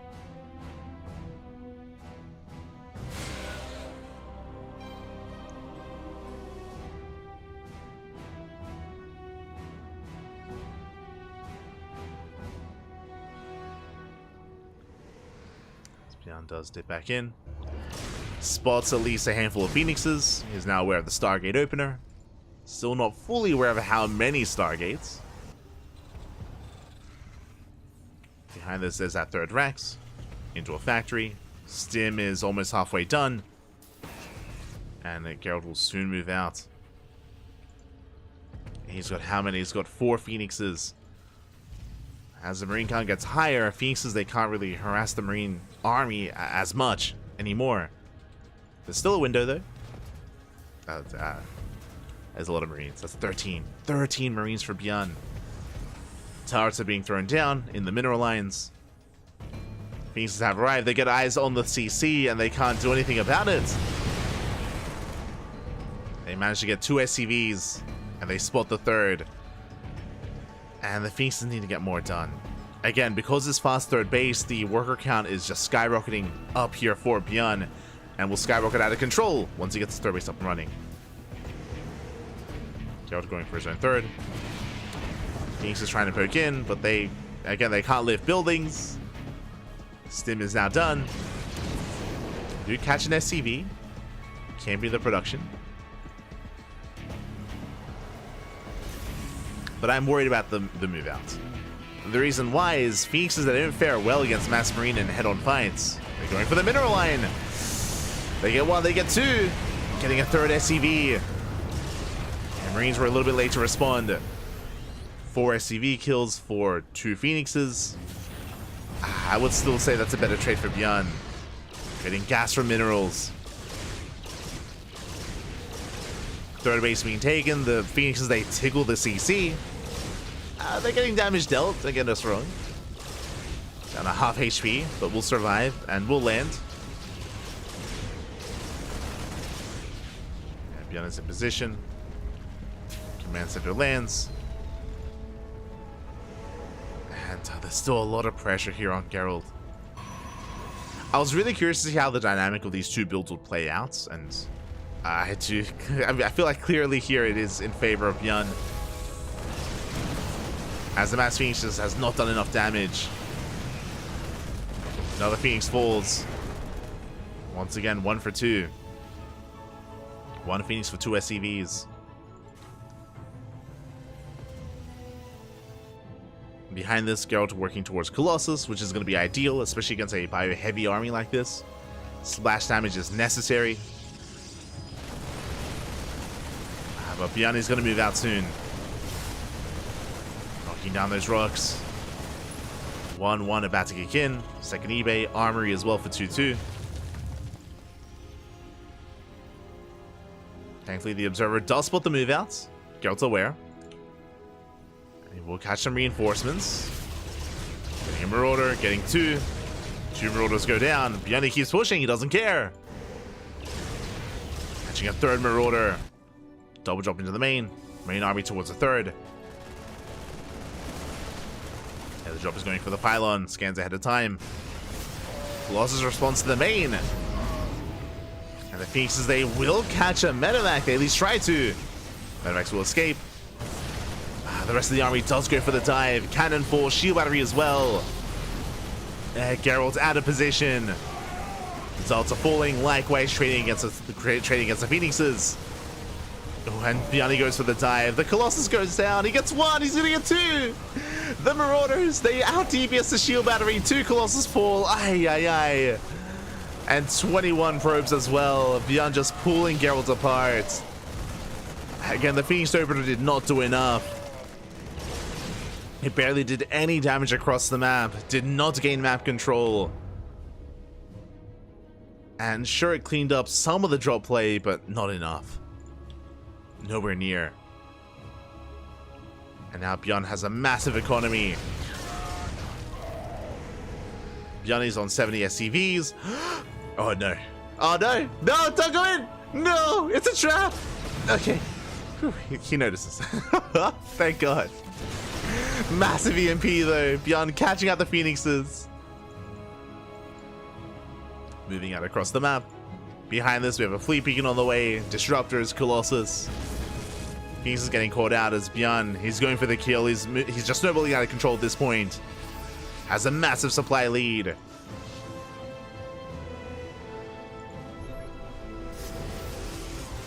Okay, stims into the natural. Colossus will hold the line. To hold for the time being. Okay, that is 3 Colossus. That's a lot of Colossus. True. But it's only Colossus. It's purely Colossus Phoenix. 1 Disruptor. Never goes up. Doesn't quite connect. 4th base is denied. And Bjorn, he's going for the stim. He's going for the dive once again. He sees how vulnerable the Colossus are. Gets the Disruptor. Colossus, they pull back in time to the shield battery. Bjorn jumping into the main. Once again, trying to create an opening, trying to pull Geralt apart. Diving towards the left-hand side.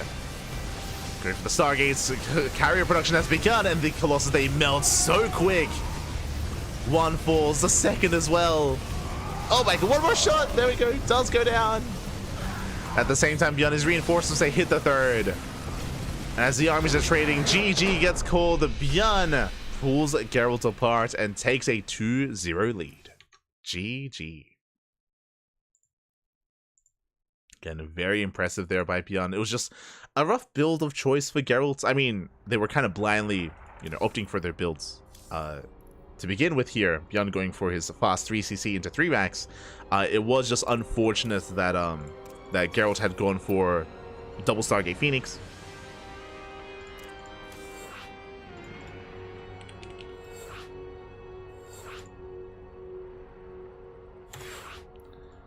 Was unfortunate. As we saw, alas, the double Stargate Phoenix, the Mass Phoenix just did not do enough damage early on. It's got a handful of SCVs, but traded out with Phoenixes themselves, and yeah, it was just not good enough trades. Alas, Bjorn was able to break out, break free, and yeah, was insane with his bio army. And now the pressure is on Geralt. We'll see if he can bounce back here in Game 3 on Alcyone. I want to believe he can. I want to believe he can. Again, it was just really unlucky when it came to the builds. By the time the Phoenixes moved out across the map, Stim was almost done, and there were 13 Marines. 13 Marines were waiting. Alongside turrets as well. So Geralt actually just couldn't get damage done. Likewise, the third CC was already done, so like, again, with Mass Phoenix, you can't really harass it, you can't really deny it. So just rough build, just a rough dynamic between the two builds, but now we're getting into Game 3. We'll see if we can have a longer series. As spawning in the bottom left-hand corner of Alkione, we have the Polish Protoss player, the blue Protoss representing Psystorm Gaming. It is Geralt. And spawning in the top right-hand corner, we have the South Korean Terran player, the red Terran representing Shopify Rebellion, leading the series 2-0, one game away from making it, or from becoming, our champion after many, many years. It is Bjorn. Let's go. Again, the last time Bjorn was a Sparkling Tuna Cup champion was 2022. It's been over 2 years. It was June of 2022, so it's been over 2 years since his last Tuna Cup championship. And he's so close to claiming it again. So close, back. So close. He's back. He's back for the Dongwon. As we see, Geralt just scouting, checking for any stray proxy here at the natural. And again, like last game was just really unfortunate with the build orders of choice for Geralt. Well, it's very unfortunate, but now we've got to be calming things down. We're settling in. And we'll see what Geralt goes for this time. Game 1 was 2-gate Blink into a third. Game 2 was double Stargate Mass Phoenix. Game 3, what do you have for us? What do you got? Meanwhile, double gas open out of Bjorn. This time going for a faster factory. Delayed CC. And the probe will confirm the factory. Geralt is aware. This can lead into a faster mine drop. This can lead into a cyclone drop. Reaper Hellion. There are options here for Bjorn. It's going to be on Geralt to survive it.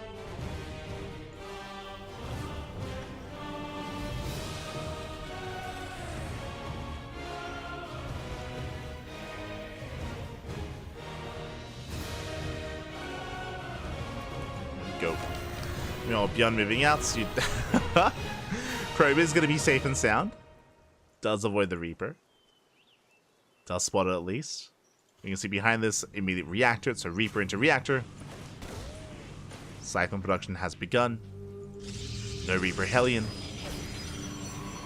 And Bjorn does actually scout the tank. Bjorn, he gets eyes on the Twilight Council. So very nicely done there by Bjorn, dipping back in. Fully aware of what's going on. Will even escape the Adept.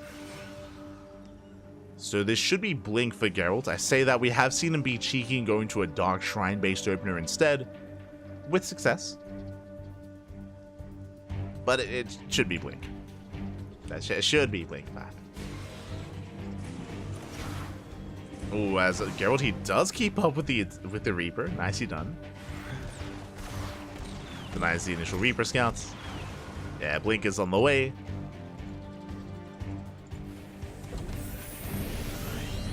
Oh, and we could actually be headed towards, I mean, we have options, but we could be headed towards Tank Banshee, which has been very trendy amongst the Koreans. I mean, in Terran players in general. As the add-on swap, yep, second Tech Lab's on the way. Oh, and this can be very difficult to deal with. Yeah, Tank Banshee is on the horizon for Bjorn. Reaper does confirm that the Twilight Council is researching. Does confirm that Blink is on the way. And additional gateways have been thrown down. Okay, so it is not 2-gate Blink like we saw in Game 1. It's going to be 3-gate Blink Stalker from Geralt. At least 3 gates, could go up to 4. Could commit up to 4 gateways. Meanwhile, Bjorn back at home, building up an earlier tank and Banshee counts. This move out can be brutal. Can hit like a truck.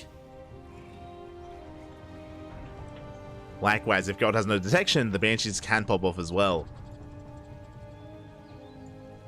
Over the past couple of months, this has been a style that has been very prevalent throughout the meta of PvT. Very prevalent. So Geralt has played against this before. We'll see if I can handle it. See how we can handle it here. Blink is almost done.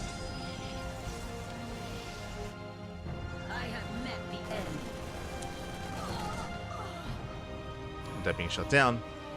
Geralt taking a third, so it's 3-gate blink into a third. A very defensive setup here by Geralt. Opted to go for the safety observer first, not to the war prism. So Geralt, he's more concerned with expanding and surviving. It's a very safe play by Geralt.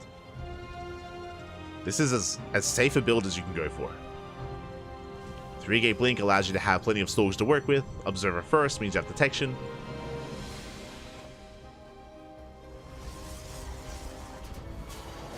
But that's still the first step here. As Bjorn is moving out, you have Banshees towards the left. The main army building up. See Bjorn holding off on the Banshee. Did actually take a lot of hits. It's caught out earlier. So Bjorn is going to be repairing before moving out. Geralt fully aware. Oh, he's even trying to catch out the Banshees on the right-hand side. Very ambitious. Doesn't quite catch any, though, but I'm loving it. Speaking of, the Banshees, they're coming. Geralt's... Oh, no, he's coming back home. Was almost in position. He was here. I mean, very good game sense, but just a couple seconds too early. As the Stalkers, they rotate, which means now there's an opening, and the Banshees, they do make their way through. Very fortunate for Bjorn, very unfortunate for Geralt. He was almost there. I mean, he was there. Just too soon. Banshees, they get across. Geralt unaware. There's some safety cannons being thrown down, but the Banshees, they have arrived, and 2 Banshees, they can one-shot probes. That's going to be 3, 4 probe kills. Stalkers, they're racing back home. At the same time, Bjorn is pushing out with his tanks. That's a hefty tank out for Bjorn. Getting 11 probe kills. He's not done. Oh, getting almost 12. Forcing back the army. Bjorn getting ready. There we go, 12, getting 13 probe kills. Ay, ay, ay. Bjorn doesn't even have to push in. He's getting a 3rd CC on location. He's already done some critical damage. And it looks like he's expecting a counterattack. No! And the counterattack's coming! Okay, okay. Geralt, he knocks down rocks. Bjorn is in position, and he will catch out some of these Stalkers. Oof, yeah, big volleys going off. 1 Stalker goes down. Bjorn going for a double drop. And it's on Geralt to recover. He's probing as we speak. Double drop towards the main.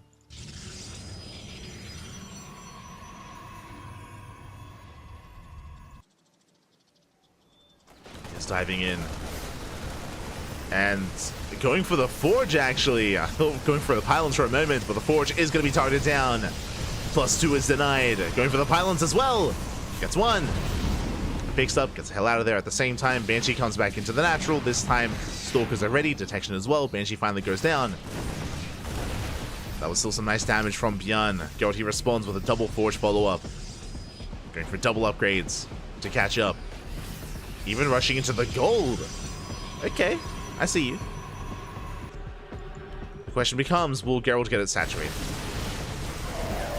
Bjorn diving in, gets punished. Very nice cleanup here by Geralt. 3 units escape, but only 3. Well, Bjorn rotating around. Gets scattered by the Zalnaga. Geralt is aware. Oh, dropping the main catches a Stalker. Oh my, the value. The efficiency. Bjorn catching a Stalker. And the Observer as well. Geralt, he has to hold the line. He has to fight for the gold.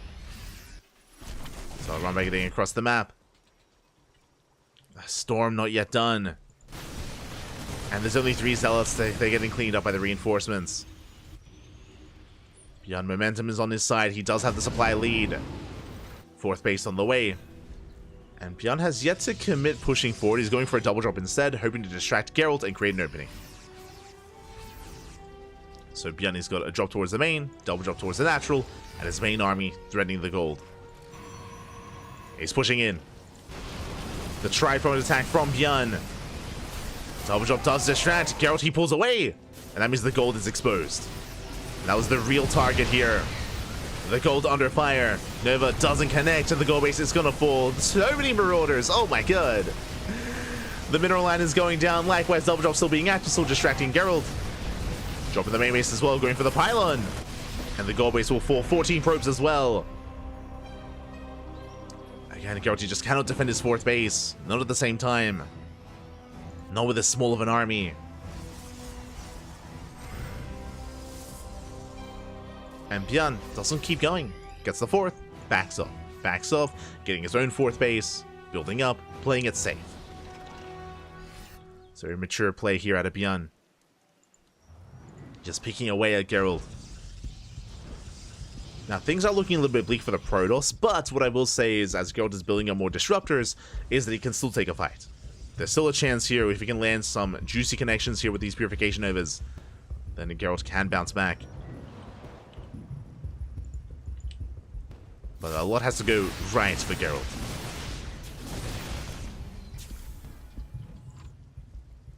As the problem here is that it's not just going to be one Nova, it has to be consecutive Novas from Geralt. Just because of how ahead Bjorn is. He's ahead. Let me tell you, Pat.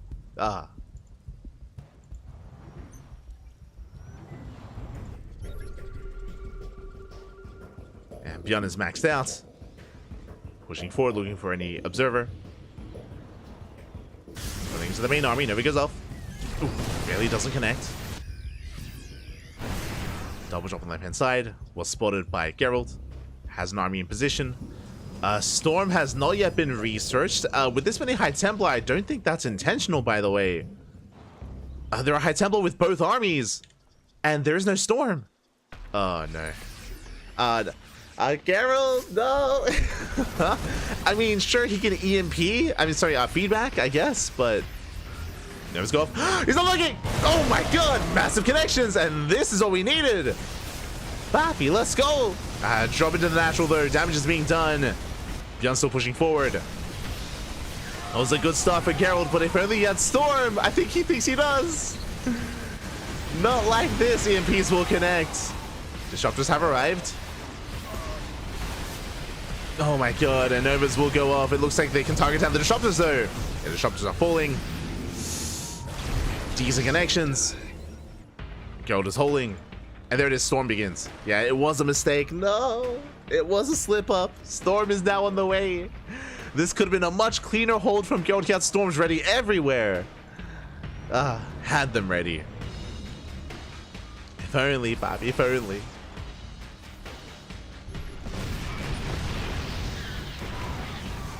Despite that, Geralt, he's holding, he's surviving. Bjorn going for the sim, going for the dive. EMPs do connect. And he does shut down every single High Templar. Novas go off, they don't connect. GG gets called. Bjorn breaks through the main army. And Bjorn will take the 3-0, becoming this week's Sparkling Tuna Cup champion. GG. GG, well played. Congratulations here to Bjorn as he does claim the series. My condolences to Geralt as he does go down, but we had a bit of a back and forth. It was a 3-0, but there were some moments for Geralt, definitely. There was definitely some moments here in this best of 3. Some unfortunate, sorry, best of 5. There were some unfortunate moments as well, like, unfortunately, the lack of Storm, the builds dynamic in game 2 between the double Stargate Mass Phoenix against the 3CC3 racks. Definitely some unfortunate moments, but regardless, GG, well played. Geralt did have an amazing performance, making it to the grand finals, bringing down players like Luna C and Christiana, really showcasing his PvP, but falling in the PvT. GG, well played. I mean, hey, if you're going to go down to anyone, may as well go down to Bjorn. Bjorn is a world-class player. He is one of the best players out there in the world. GG, well played.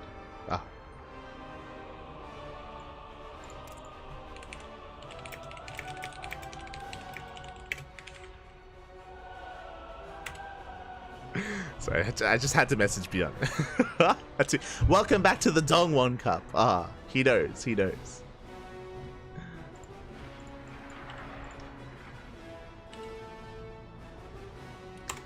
GG, well played. Congratulations, and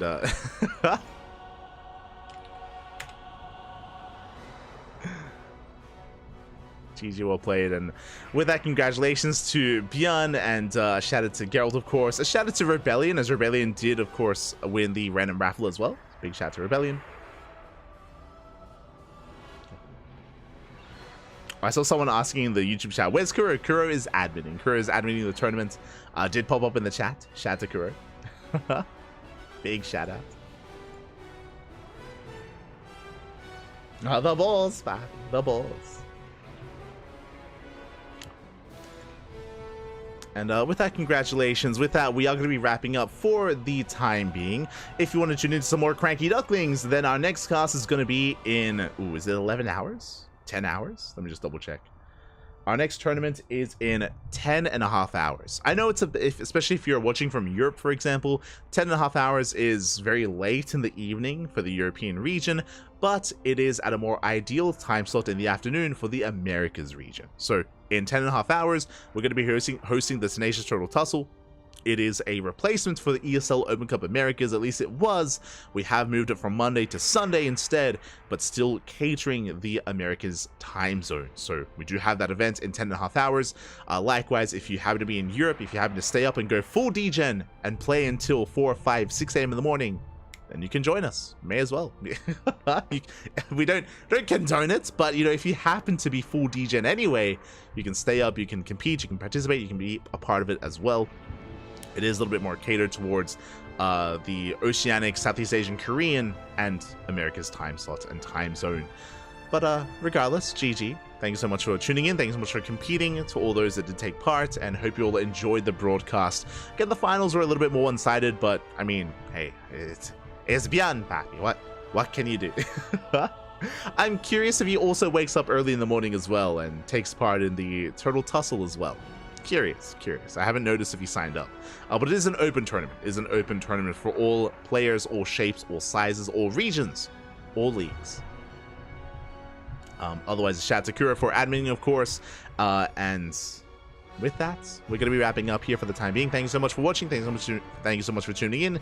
If you want to help support this tournament, !Matcherino in the chat or !Patreon in the chat. Both links will give you a different way to support the tournament. Matcherino is for this specific weekly, and Patreon is for the tournament series as a whole. So you can help us grow the tournament if you wish via Patreon. Otherwise, thank you. Thank you so much for watching. Thanks so much for tuning in. If you still are unsatiated, if you still want some more StarCraft action, then tune in to the Bulgarian events. I keep calling it that. What's it called? The Bellum Gems Elite? Hold on. The Bellum Gens Elite Stara Zagora. I'm sure that translates to something. That's a name. The Stara Zagora, if you will. The Elite Stara Zagora. Is currently ongoing, and they are, I think, on their final day. Yo, let's go. They have players like Rainer, Clem, Showtime, and Oliveira. They're all facing off in a pretty intense tournament, so do check it out, do support it. I believe Rotterdam and BMOF are covering that event in English. We, of course, cannot cover it. It is being covered in a different language. Oh, sorry, it's being covered by the main casters. If the replay packs become public, then we might jump on and we might cover the event via replays at a later date. For now, though, you know, we're happy to just step aside and watch from the sidelines, of course, alongside everyone else. And yeah, I mean, I'm going to be going to bed soon anyway because we do have a cast in 10 hours. So that is the current plan.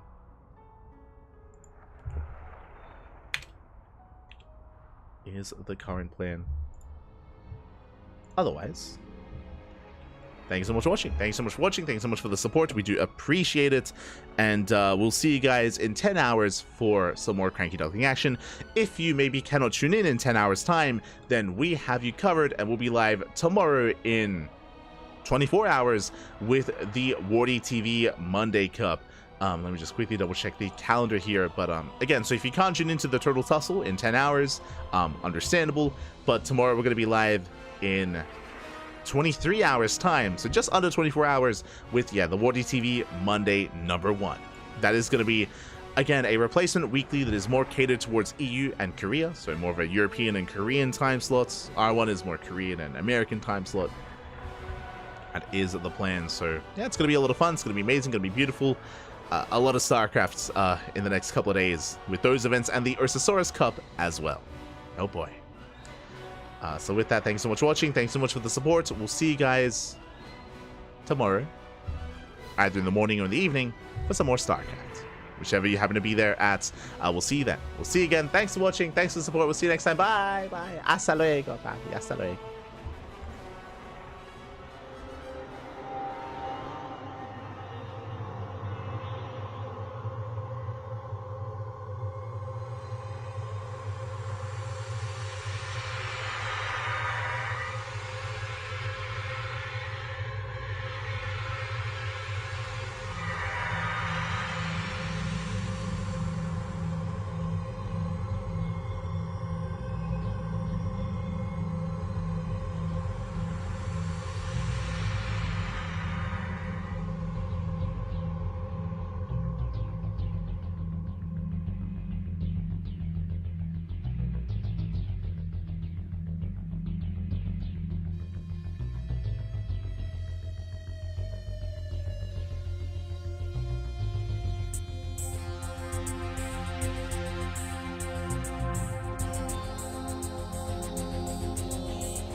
More